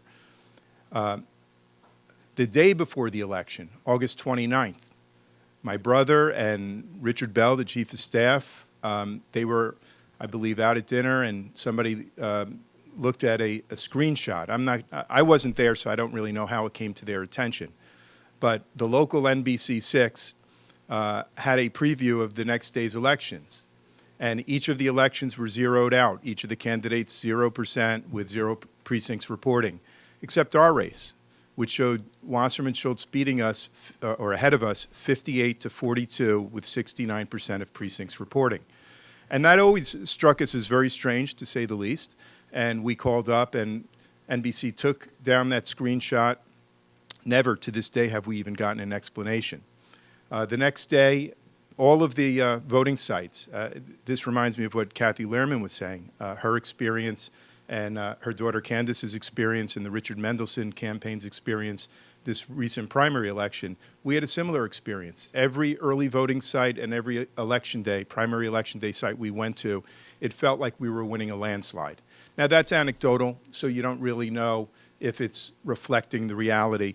But then election night, we lost by 13 percentage points, about 6,000 or so votes, and it struck us as very strange. I started to hear from election experts, including Lulu, not long after the results were in. I think the biggest mistake I made was not actually contesting the election. It was one of the very few times I really listened to the political consultants, and I regret it very deeply. But I recovered my wits about me, I'd say, and we started to put in these public records requests with Lulu really spearheading the entire effort. I think the first request she put in was in November of 2016.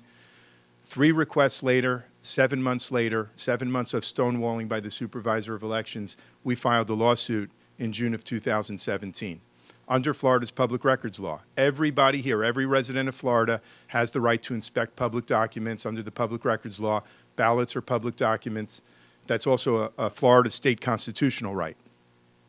Well, the lawsuit itself was something else. I think in late August of 2017, we served Supervisor Snipes with discovery requests, and those requests were to inspect the paper ballots. 3 days later, we would find out several months later. 3 days later, she signed a destruction order to destroy all of the ballots in violation of federal and state criminal statutes. In the destruction order, she certified that the ballots were not the subject of pending litigation. Of course, they were. I should back up and say, at the very beginning, in November of 2016, and Lulu, correct me if I have any of this wrong, my recollection is we asked to see the digital scanned images, and we're told they didn't do digital scanned images in the race, which also struck us as strange because you take the paper ballots and literally put them through a scanning machine, so why wouldn't you take digital images? So a year later, when we wanted to inspect the paper ballots, we weren't expecting digital scanned images. Again, she destroyed the ballots in September of 2017. We weren't aware of it. We were moving forward to actually inspect the ballots, and I think it was in late October when Lulu came back down here for a couple of days of inspection, and at that point, Lulu and our small team were told, well, you can't see the paper ballots. They didn't say why, but you can inspect the digital scanned images. What? You've got digital scanned images all of a sudden? So, again, rather perplexing. In open court, we have hearing transcripts a few days later. The lawyer for the supervisor of elections admitted to destroying the paper ballots after concealing it from the court for 2 months and offered to give the court sworn affidavit by Debbie Wasserman Schultz to try to stop the litigation. We've never gotten an explanation of that as well. After we took the videotape deposition of Brenda Snipes and she admitted to the ballot destruction there, and after the Florida Circuit Court granted a summary judgment, at that point I went back and looked at those final field numbers, and it shows a landslide for us. Now, field numbers can be skewed for all kinds of reasons, but I'll say I was very proud of those couple of hundred people who were knocking on those doors, and I know some of you are here. A lot of you put in a lot of sweat in that campaign, and it showed a landslide for us. Now, I felt it in my gut. I never really felt defeated. I never really felt that it was a fair result. And yet I went along with it. And why? Because there's a certain type of denial, I think. It's almost like a child who's taught to believe in Santa Claus. You're taught to believe that the election officials would not actually rig election results like this. So it's been an eye-opening experience for me. I thought when the Florida Circuit Court granted a summary judgment and the supervisor had admitted to the destruction that, of course, the Republicans in this state and nationally would respond, that perhaps the Florida governor would fire the supervisor and the Florida Department of Law Enforcement would start an investigation.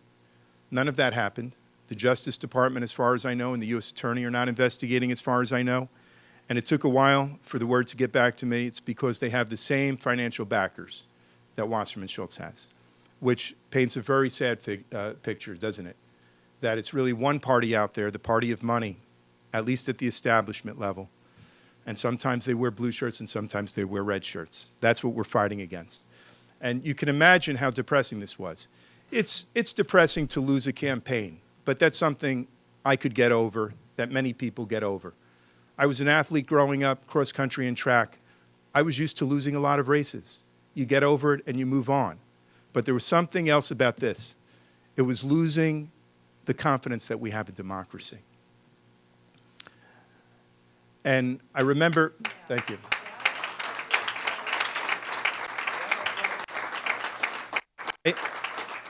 I wrote to all of the Democratic Party officials asking them to join me in a call for an investigation, and none responded. And that in itself was very disturbing.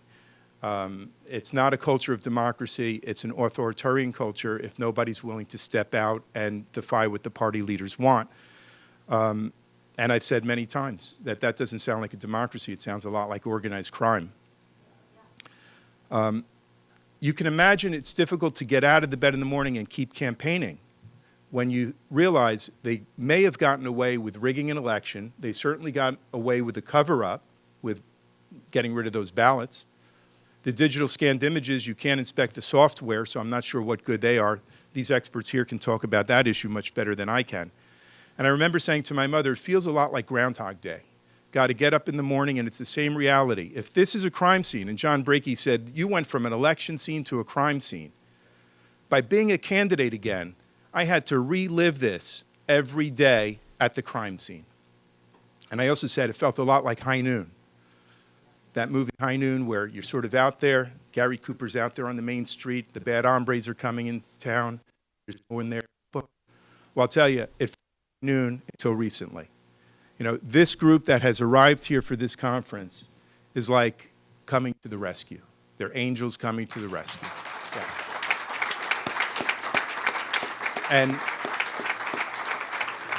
And Kathy Lerman and Candace Lerman and their law firm, angels to the rescue. I certainly don't feel all that alone here fighting this big machine anymore. And I think this is the beauty of it. You know, so many bad things happen to people in this world, and it's easy to forget that when bad things happen, sometimes there's a blessing in there. And the blessing here, you know, if we had won that race against Wasserman Schultz, that would have been one of the greatest political upsets of the last few decades. It's easy to feel cheated. It's easy to feel like, you know, what was lost. I'm not sure what was lost. If I had been a member of Congress, I'm not sure what I'd accomplished with this Congress. But I'll tell you what was gained was the insight into how corrupt this election system is we have in this country.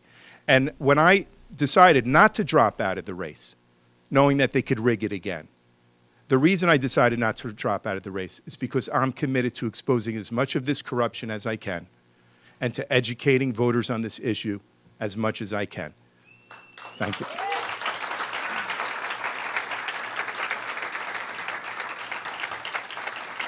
I'd like to give a shout out to a man in the back row there, if he'll raise his hand, Clint Curtis. Clint Curtis, way back in 2004, he discovered a lot of this. He went through it. He lived through it. He ran for Congress, and they rigged it against him. And I guess that's my way of saying if they could do it here in Broward County, and I know Bennie Smith mentioned the machines, the fractional magic, 99% of the machines in this country have the capacity to be hacked this way or I would note manipulated. that Clint was the first person to build it. Clint Curtis built it, and that's a story in itself. He didn't think he was building it for the wrong reasons. He thought he was building it for somebody who was going to expose how easy it was to corrupt the election system. You know, I'll just conclude by saying it's been an education experience for me. I've learned a lot. I've come to believe the only way to reform this system is to have a system of 100% hand-marked paper ballots that are counted by hand in public. They do this all over Europe. They've banned the electronic voting machines, and they have paper ballots that are counted by hand in public. I think that's what we need here. I want to make a public service announcement about the Florida surrender rule. So I've been learning a lot about this.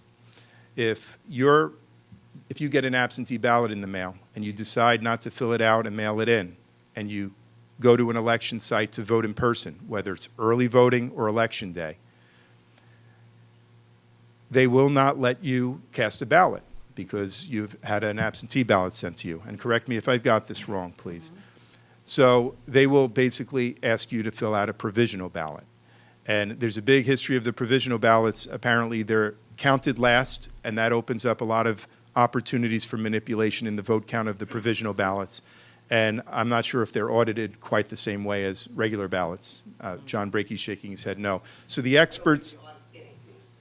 Yeah. Not in Florida, I don't think you have any on it. Yeah. So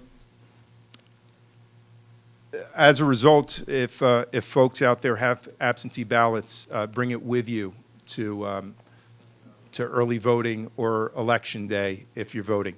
And I'll say one other thing. A big, I'd say, theme in our campaign, aside from election integrity, has been how dangerous the trend has been in recent decades to seem to privatize everything. K-12 public schools, our transit systems, our waterworks, our sewage systems. Well, we've already privatized our election counting systems. These are private vendors hired by the supervisor of elections of Broward County that create the software that can be manipulated. And if you want to see the software, you can't because it's private property of those companies. That's privatization run amok. We've seen the First Amendment being privatized in recent weeks, where we count on Facebook and Twitter to decide whether my campaign will be throttled and shadow banned.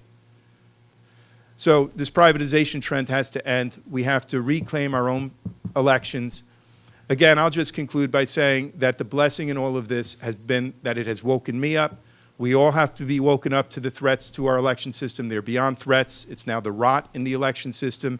Stay awake and wake up others. Thank you so much.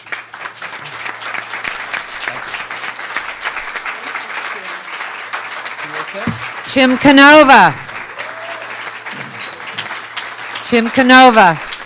You can't see this, but there are a lot of people here who are going to vote for Tim Canova, and we're here to get those votes counted as they are cast. Counted as cast, we say in California. You may be noting by now that election integrity, I always call it a game of whack-a-mole. Whenever you get an improvement in a voting system, you have to be vigilant that a new problem doesn't suddenly pop up, and now there's tens of thousands of votes that aren't being observed because the new problem came up because you solved the old problem. I wanted to say something about if you don't surrender your mail ballot, unvoted in this case, at the polls, you want to vote at the polls, so you bring in that mail ballot you got and you didn't vote it and you surrender it, and then you vote at the polls. You can always, of course, vote your mail ballot. What I'm finding is people didn't know they were mail ballot voters, so they never looked for it in the mail, and if they got it, they thought it was a piece of junk mail. Or their vote by mail ballot went to their mother's house where they used to live, but now they have an apartment, but their address didn't change, and their mom didn't know what it was, or they kept it, and it was too late to vote it. Or there's a lot of mail theft happening now with Social Security checks. We know it's been going on for decades. Well, now there's mail theft around election time, and you can take mail ballots. Florida has had 2 mail ballot crises that I know of. One, 8,000 ballots were fraudulently requested for certain voters all to go to another place that weren't the voters. Anyway, you never got your mail ballot. So you show up and you want to vote, and they go, but you're a mail ballot voter. Where's your mail ballot to surrender? That's the Florida rule, the California rule, New Mexico rule. You go, I never got it. And they went, well, that's cool. You can vote provisionally, and your provisional vote will be counted, they reassure you. The only reason your provisional vote would not be counted, they assure us, is if there is a mail ballot that comes into the registrar's office voted in your name.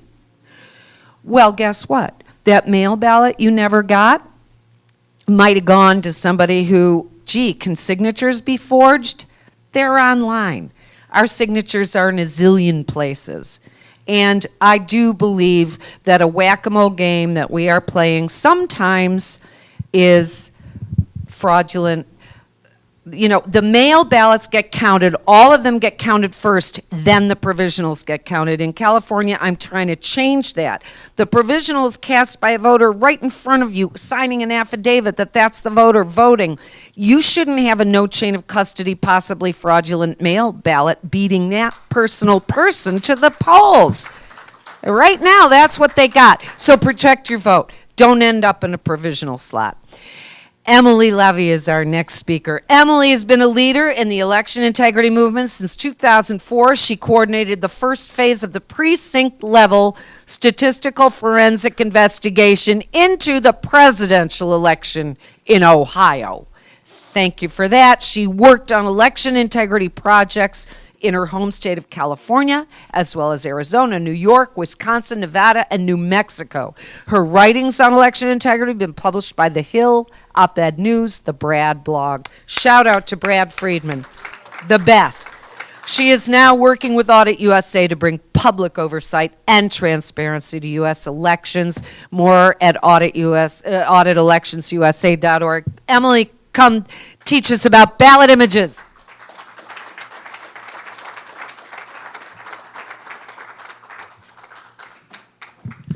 Thank you, Mimi, and thanks to all of you for being here tonight, those of you who are here in person and those of you watching online. I know it's a little tricky watching online, that there have been some troubles with the feed. We've got a couple different feeds, one at facebook.com/audit.usa and one on the Audit USA YouTube channel. So if the feed you're watching isn't working the way you hope it would, you can check the other place, and also the recording will be available after the event. And one other thing I wanted to say is that if you're watching on Facebook and someone has shared the video, I know there's a ton of shares of this video, that you may want to go to the Audit USA page, because there you'll be able to see the description of the video that has in it, the description of the live broadcast, which has in it a link to the video Lulu is going to show us in a little while.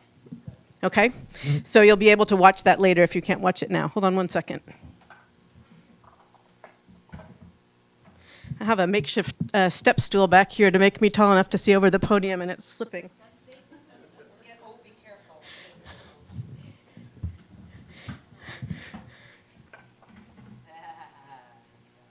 Thank you. Thank you. Thanks a lot. I appreciate that. So, one other little piece of business, which is I'm really thrilled that Clint Curtis has joined us here tonight, and Mimi mentioned a little bit about his story. If you want to know more, look up the movie Murder, Spies, and Voting Lies and watch that. And make sure that it's daylight when you watch it, let me just say. So with all you've heard here tonight and all you perhaps knew before you came in, I'm wondering, I have a question for you. Would you rather continue to have your elections counted by computers, or would you or who here would rather have their community counting the votes? I don't see every hand go up, but I'm going to assume there's some shy people in the audience, but that was most of the audience. I would too, and that's why I've been working since 2004 on issues of what we've been calling election integrity, and people's eyes glaze over when we call it that, and I realize now we need to start talking about it as election security, because when I say to people I work on election security, all of a sudden they really want to hear what I have to say. So I work on election security. And if you told me that even a couple of years ago that I would be giving a presentation to you about how we can use the electronic voting machines and a feature that they have, not the one that Bennie talked about, but a different feature, to actually help secure the elections, I wouldn't have believed you.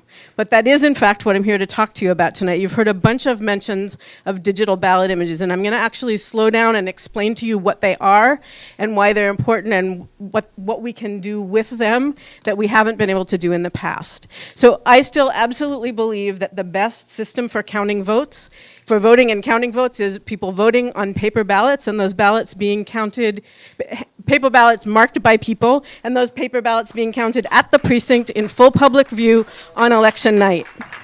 Thank you. I believe that we can get there, but I don't think that we're going to be able to get there in one step. And the project that I'm working on with John Brakey, who's the director of Audit USA, and some of the others who are here tonight, it is a project that I think can move us in that direction. So Audit USA stands for Americans United for Democracy, Integrity, and Transparency in Elections. It grew out of Audit AZ, an Arizona group that John started, and just this year we're expanding to national. So I'm really excited to be working with Audit USA on this strategy, in part because it doesn't require changing laws to be able to count our own votes, and it wouldn't even cost very much. So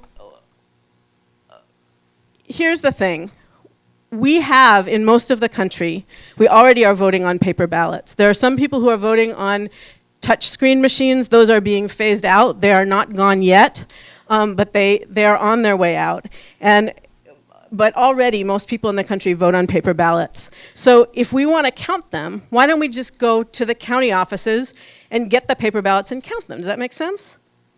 Well, here's what happens when we try. They say, oh, we can't let you see those unless you can prove fraud.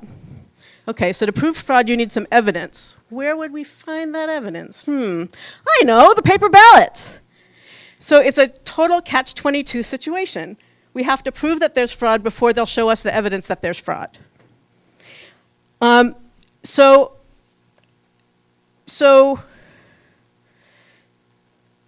in the meantime, we get told, you don't have to worry. The machines are working great. We can prove that to you because we do logic and accuracy testing before every election. Now, I want to tell you why that's not good enough. It is true that it is done. everywhere as far as I know that uses electronic equipment. But have any of you ever heard of the Volkswagen emissions scandal that happened a few years ago and is still going on? So what happened there is, it's a long story, but just briefly, 580,000 diesel-powered cars, did I get the number right this time, John? Okay. Diesel-powered cars were programmed so that they would turn on pollution controls when they were hooked up to the testing equipment and turn those controls off again to get better better diesel mileage, you call it gas mileage, when they were detached from the testing equipment. So the cars were programmed to perform one way when someone was watching and a totally different way when no one was watching. And that exact same thing can happen with our elections equipment. It can be programmed to operate one way to count fairly when it's being tested, and when the test is not going on, to be doing fraction magic on our votes. Polluting us, yeah. Very good. So this went on for years with Volkswagen, and it only got exposed when a whistleblower came forward. And that's exactly the problem that we have with election systems, like I said. So we need, but we need to actually check on the results of the election. Now, over the years, the technology for scanning paper ballots has changed. We used to have, and in some places we still have, optical scanners. In places, and a growing number of places, we now have digital scanners. And the difference is this: it's a funny little thing, but sometimes it's like a little tweak in technology can make a huge difference. With the digital scanners, it's not the votes on the paper ballots that are counted, but when the ballots are fed into the scanner, a digital image is taken, and it's the votes on that image that the machine counts. So if an election official tells you, Tim, that they used a digital scanner, but they didn't make any digital images, they are either wrong or lying, because the machine doesn't work without taking digital images. So the difference here, and why this is crucial, is that unlike paper ballots, where the elections officials seem to be able to tell us that can get away with telling us that we can't see them, there's no reason to to keep us from seeing the digital images, because they can make a ton of copies of them. It's a digital file. So they could let Tim see it because he's a candidate. They could let Debbie Wasserman Schultz see it because she's a candidate. They could let every community group that wants to count votes for an initiative they had on the ballot or a race they're concerned about have a copy of those images. They project it on the wall in a room and in a public meeting. We can count the votes and know if the totals are correct. But what's really crucial here is that we have to be able to compare those totals to the official vote count and to the paper ballots. It doesn't work without having access to the paper ballots, but what we think is that if we count the votes on the digital scans and they don't match the official election results, that's the evidence we need to get to see the paper ballots. Okay? So when we have a situation where the paper ballots have been destroyed, the digital images are useless, because we don't know, are these the images of the real ballots, or are they some other images somebody took some other time? But the best of this software actually makes it possible to match ballot for ballot, an image with a paper ballot later, to audit. You got to audit a random selection of them to see that they really are the same, that the images really are of the set of ballots that you had. So I hope that makes sense. So what that means is it opens up the possibility for community counting of votes. However, we are discovering that in a lot of places the digital ballot images are being destroyed. They're being destroyed by elections departments. In some cases, we think it's simply lack of information. A lot of people who run election departments are not technically savvy. In other cases, we think it's malicious. And so what we're going about doing, we have a 3-part program. What we're going about doing is, part 1, trying to make sure that those ballot images don't get destroyed in as many places as possible. And we're looking for volunteers to help with that. I'll talk about that in a moment. Second stage is getting access to those digital images. And the third stage is counting the votes on those digital images.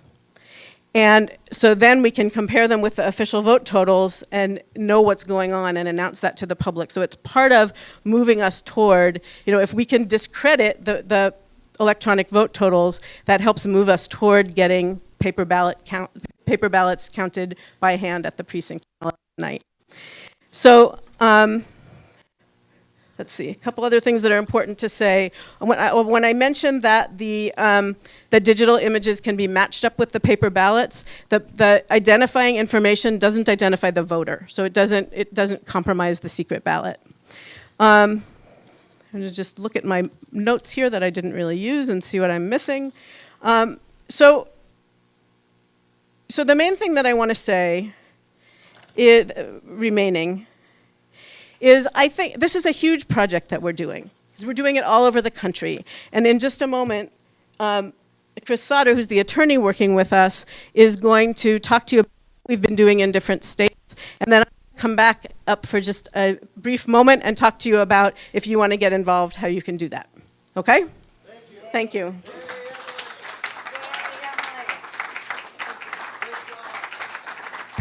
Thank you, Emily.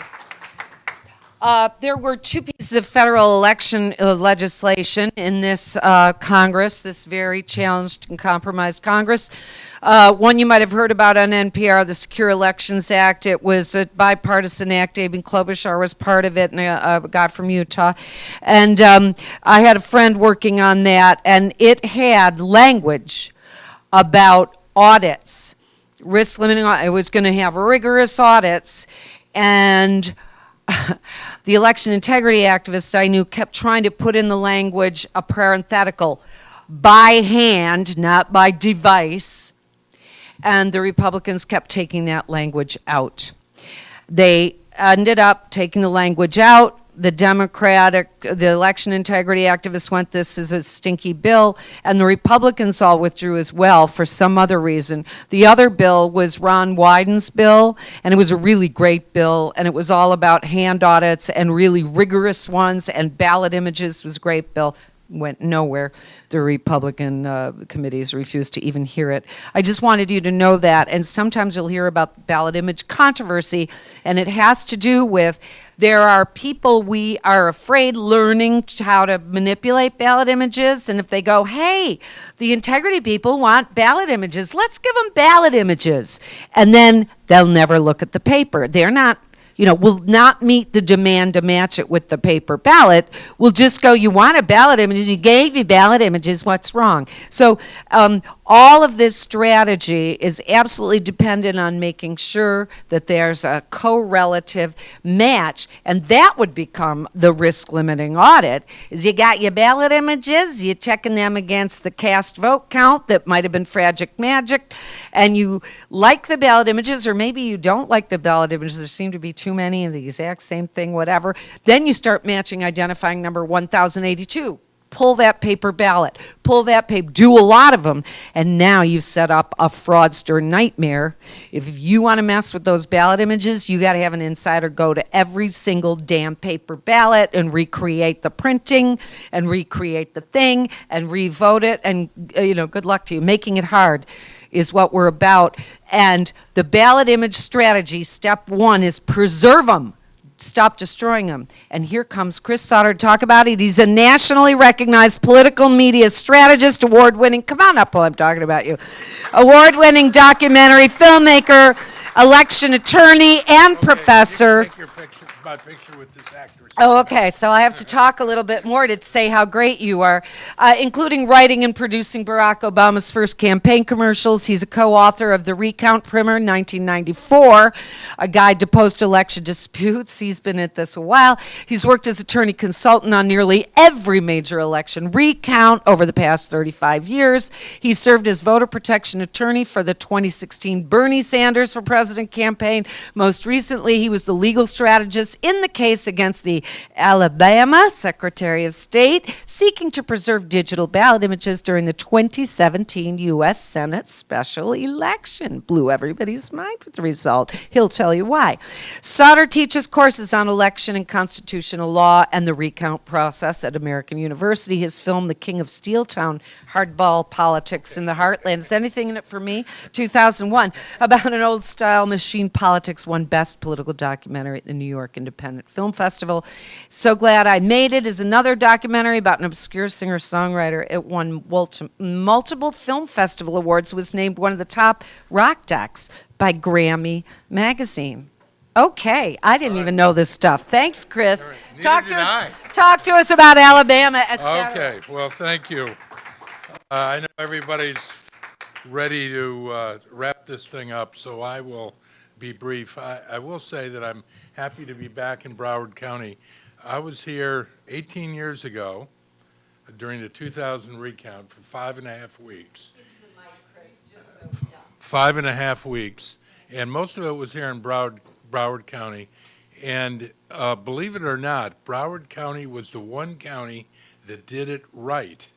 And so it pains me when I hear these stories about how corrupt, and it may have been corrupt then, but we had a judge here who's still on the bench, Robert Lee. I don't know what kind of judge he is otherwise, but he was very good. Now, I'm going to Okay. just talk right because the live stream Okay. can't hear you. Okay. Otherwise, it's all lost. hello, live stream.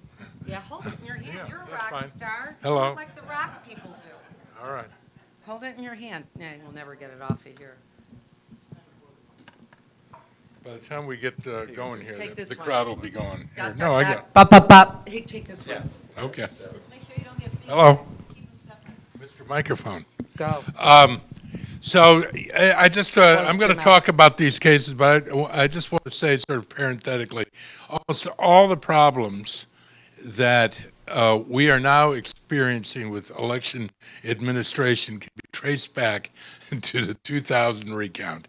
And it really, much of it began with in 2002 with the Help America Vote Act, which was a bipartisan law, well-intentioned, designed, presumably, to address some of the problems that were exposed in the 2000 recount. And instead what we got was, well, they threw $3 billion at new voting equipment, and the corporatization, privatization of our election system that Tim talked about began with that, because these companies descended upon these, many of them poor election officials who had no idea how to purchase the equipment and no idea how really to run it. And so then they entered into contracts, long-standing contracts with these companies to basically run the election system. So that is one of the problems. Provisional ballots came out of the Help America Vote Act. Again, well-intentioned, because in Florida, those of you that remember that, people showed up at the polls, their names weren't on the poll list, and they were turned away. And so it was decided, well, they should be given a provisional ballot. But instead, election officials are steering people into voting by provisional ballot, and many of those ballots are not being counted on technicalities that if they were cast as regular ballots, they would be counted. So I won't go, I just want to sort of emphasize that we are emerging from an era of bad election equipment. And now, if you've heard all these kind of election nightmare stories, there is some hope, as Emily alluded to. And that is with the ballot images. And that is what John Brakey and Audit USA have committed themselves to, and I'm a part of that group. And so a year ago, well, it was last December, there was a special election for United States Senate in Florida between Roy Moore and Doug Jones. And John and I decided, okay, they're destroying ballot images in Alabama. Why would they destroy ballot images? Well, as Emily said, some of it is just out of pure ignorance. These election officials, again, they've got new equipment, and it's now 50% of the country is digital. By 2020, 80%. And what's great about digital is it tends to be more reliable than the optical scan.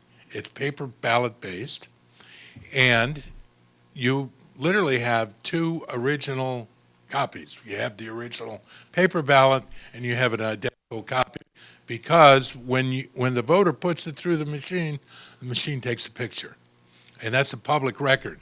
That is what involves all of us, the public, because when it's a public record, the public has a right access to that.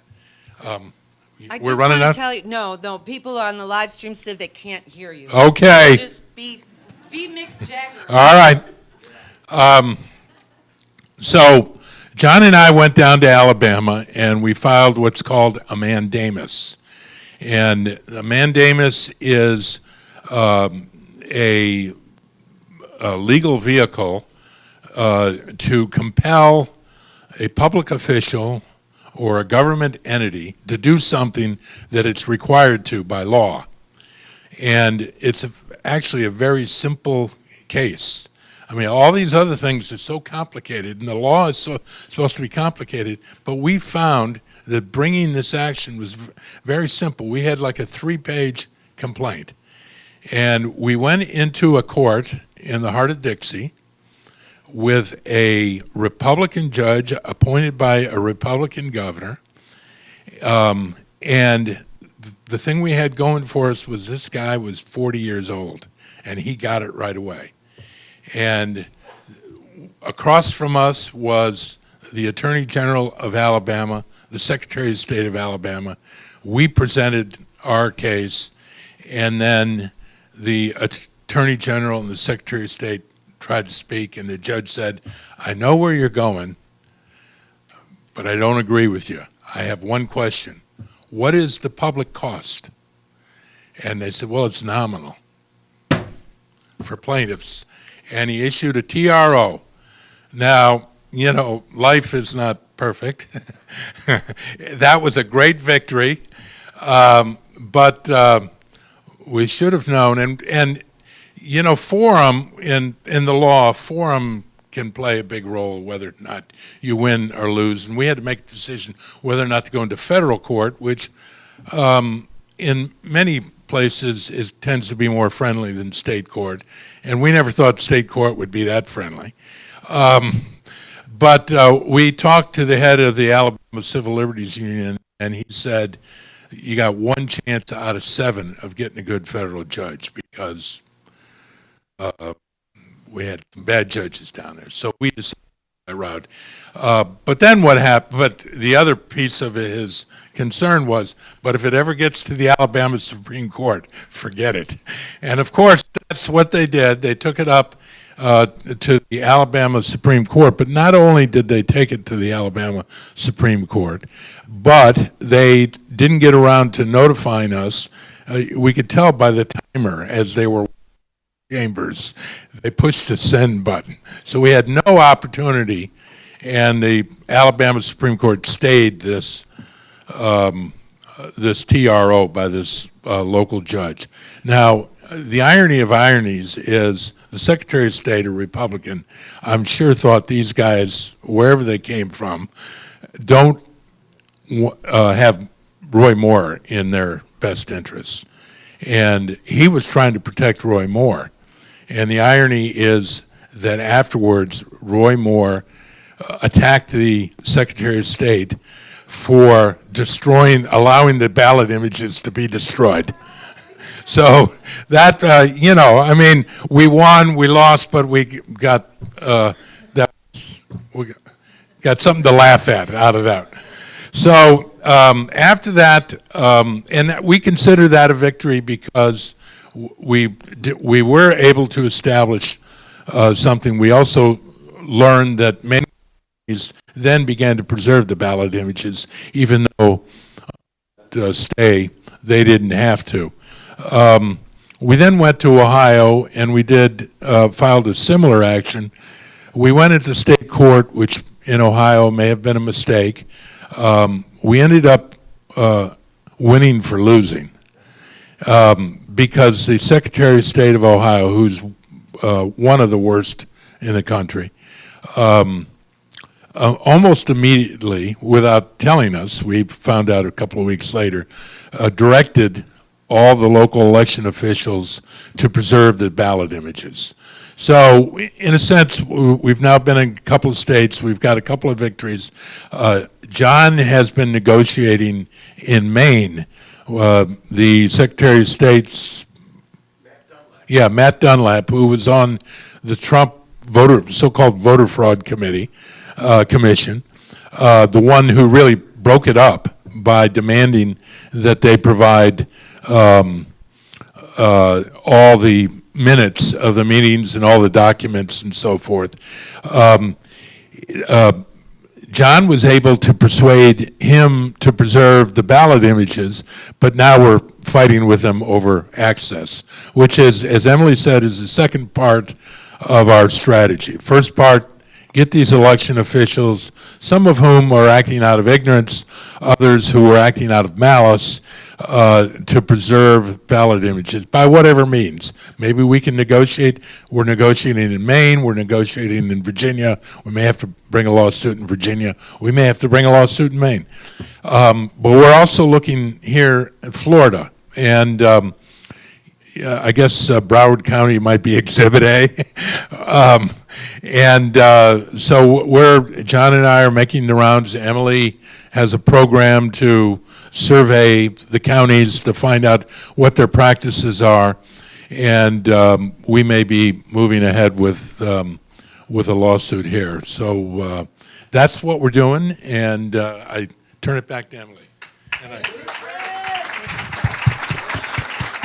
sorry. It's okay. Don't worry about it. So I'm going to be quick here because we actually have to be out of the room at the top of the hour, and we want to have the time, most of the time left for Q&A. But what I want to say is, if you'd like to volunteer with Audit USA to help preserve the ballot images, and this could be in Florida or anywhere in the country, you can contact us by texting the word audit to a phone number I'm about to give you, and then follow the prompts to join our email list, or you can go to our website, auditelectionsusa.org. So if you want to join our email list by text to find out about the next volunteer training, which we do online, you can do that. You can this phone number, 773-770-4377, and I will put that into the comments on the Facebook live stream, though if you're watching from a shared version of that, you may not see it. So again, text the word audit, AUDIT, to 773-770-4377. And now back to Mimi for some closing comments, and then questions, which I think you've already collected. Yeah, we have a few, and Lulu has a 5-minute video I'd really like to see and have us see. So first of all, I want to thank everybody. I didn't bring my computer. I don't even have the list of thanks, but I am so pleased that we're where Parkland is, because I think the spirits of those who have passed in wars that were immoral, in massacres that were completely wrong and tragic, I think they hover near us, and when we're doing this work, they're with us. I want to shout out to Ellen Brodsky, who has done such great work here for election integrity. Thank you, thank you, thank you. Clint Curtis, you were the first. Murder, Spies, and Voting Lies, Earthwork Films, you got to see that. Clint, I wouldn't be here without you. You were who I found out about. All right, here's a question. What? John Brakey, the founder of the feast? I mean, John Brakey, take a bow. This is your work and your solution, and you got to, I mean, I can't take it away from you. If you want to speak, you get to speak. That's that. I just want to say one thing is I'm very grateful for the people in this state, like Susan Pinshaw and Kitty Garber. You know, when I came into the state a week ago, because I do 3 things. I come in and I investigate, and I educate, and then I bring Chris in, the litigator. That's right. And that's what we do. And, you know, it was a really interesting experience to sit down with some candidates. I spent all week with a couple of candidates who run for judges, and I witnessed and I got the video of the recount. And it was election theater. That's what it was. The things that they did, the boxes unsealed, not letting them have access, all of this is against what we stand for in this country. And that's what we're working for, to make elections transparent, trackable, and publicly verified. These images are crucial to be able to help us get to where we want to go with getting back to counting, which they do in a lot of countries. And I just want to say it's been a great stay here. I'm going to be here for a week, and I think we're going to be back, and we're going to spend a lot of time now in November, dealing with the cesspool that Broward County really is. And we're looking to work with you and do what we can. Thank you very much, and I turn it back over to the great Mimi Kennedy, and a very great friend. Thank you, John. How can we thank you enough? All right, what some of you have asked. This one I can answer, some others. During election 2016, I went to my polling location. I wanted to vote Republican. Registered Democrat. Vote Democratic. I wanted to vote for candidates based on issues, not party. Is this legal? No, it is not. If you are registered, you think you're a Republican, and they tell you a Democrat, that's why you check your registration. If a double Republican and you want to be, you call up the office and say, this is wrong. Take a screenshot of it, bring it in and go, this is not right, but this is what it says. Make them change it and do it now. Because if you try to change it online closer to the election, they'll tell you on the rolls you're still a Democrat when you wanted to be a Republican because there's a log jam and the data backup and you did it too late, and it's always your fault as the voter because you didn't do something. Don't let it be your fault. Change what's wrong now. That was illegal, but what might have happened is you were a Democrat in front of that poll worker, and she had to give you a Democratic primary ballot. She couldn't give you a Republican one. That is wrong, but that's the cyberspace version of changing you into a Democrat when you don't want to be, and you need to check that online now and make those changes now and take a screenshot to prove that they have it wrong. Okay. What happens, Benny, if 2 or more people are using fraction magic at the same time? Traffic jam on fraction magic election night. What would happen? It's unlikely that it can happen. It's usually coordinated from inside access. But if it does, then the last person to submit wins. Okay, all right. Tells you everything you need to know. But sometimes you see changes in the count, and how does that change? That's a Benny question, too.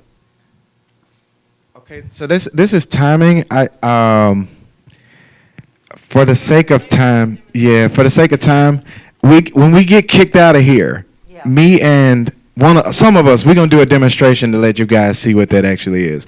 It's basically saying, when the totals come in, if I haven't done what I'm supposed to do yet, you get to see what actually came in. And we're going to explain it. We're going to get kicked out of here, and then we'll explain it to you guys. This is from Matt from Orlando, wants to know how to prepare to run for Board of Elections office. Matt, I'm not going to address that right now. Are you still here, Matt? Okay, great. I would say, who would know, talk to, maybe Tim Canova knows how to file to be a candidate. Talk to Tim Canova. Okay, that's all of these written questions. I really want to see Lulu's 5-minute film. A burning question. That was the one other thing I want to say. Okay, somebody who really wants to go. Oh, seeing that Brenda Snipes was deemed guilty of a felony, why is she not being prosecuted? What can be done to get the county or state attorney to do their job? Yeah, who wants to take that one on? Would that be a Tim question? Tim, come in the light. Into the light. Thank you. We actually suggested a citizen's arrest. We did. The problem with a citizen's arrest is there's a danger that the prosecutor might end up not charging Snipes and then arresting the citizen for a false arrest, even though the citizen would meet the standard of having probable cause that a crime occurred. So it's hard to find somebody willing to trust in the local prosecutor here. Really? Well, we got some takers. It might happen, but I'll say I was feeling a little bit demoralized that a citizen's arrest wasn't moving forward, but then I'll tell you, with Kathy Lerman's investigation, I've got hope again that Snipes will have, justice will catch up to Brenda Snipes. Okay, thank you. Thank you. For our live stream, I want to say go to the website, Lulu, where that they can see what we're about to see here and you can't see. When we're done here physically, we will rise, applaud the film, applaud everybody who has appeared, but that'll be the last word on film at the end of the film. For our live stream, we're going out now. Go to what website, Lulu, to see this film? The link is on the Audit AZ. Who else wants to say one other thing, Benny? Okay, Benny's going to take this. I'm going to let Lulu talk and I'll say something. This is a short video about how easy it is to hack the M650 ES&S scanner, which is one of the scanners that counted the ballots in Tim Canova's 2016 race. So I want you to see how easy it is to hack this machine.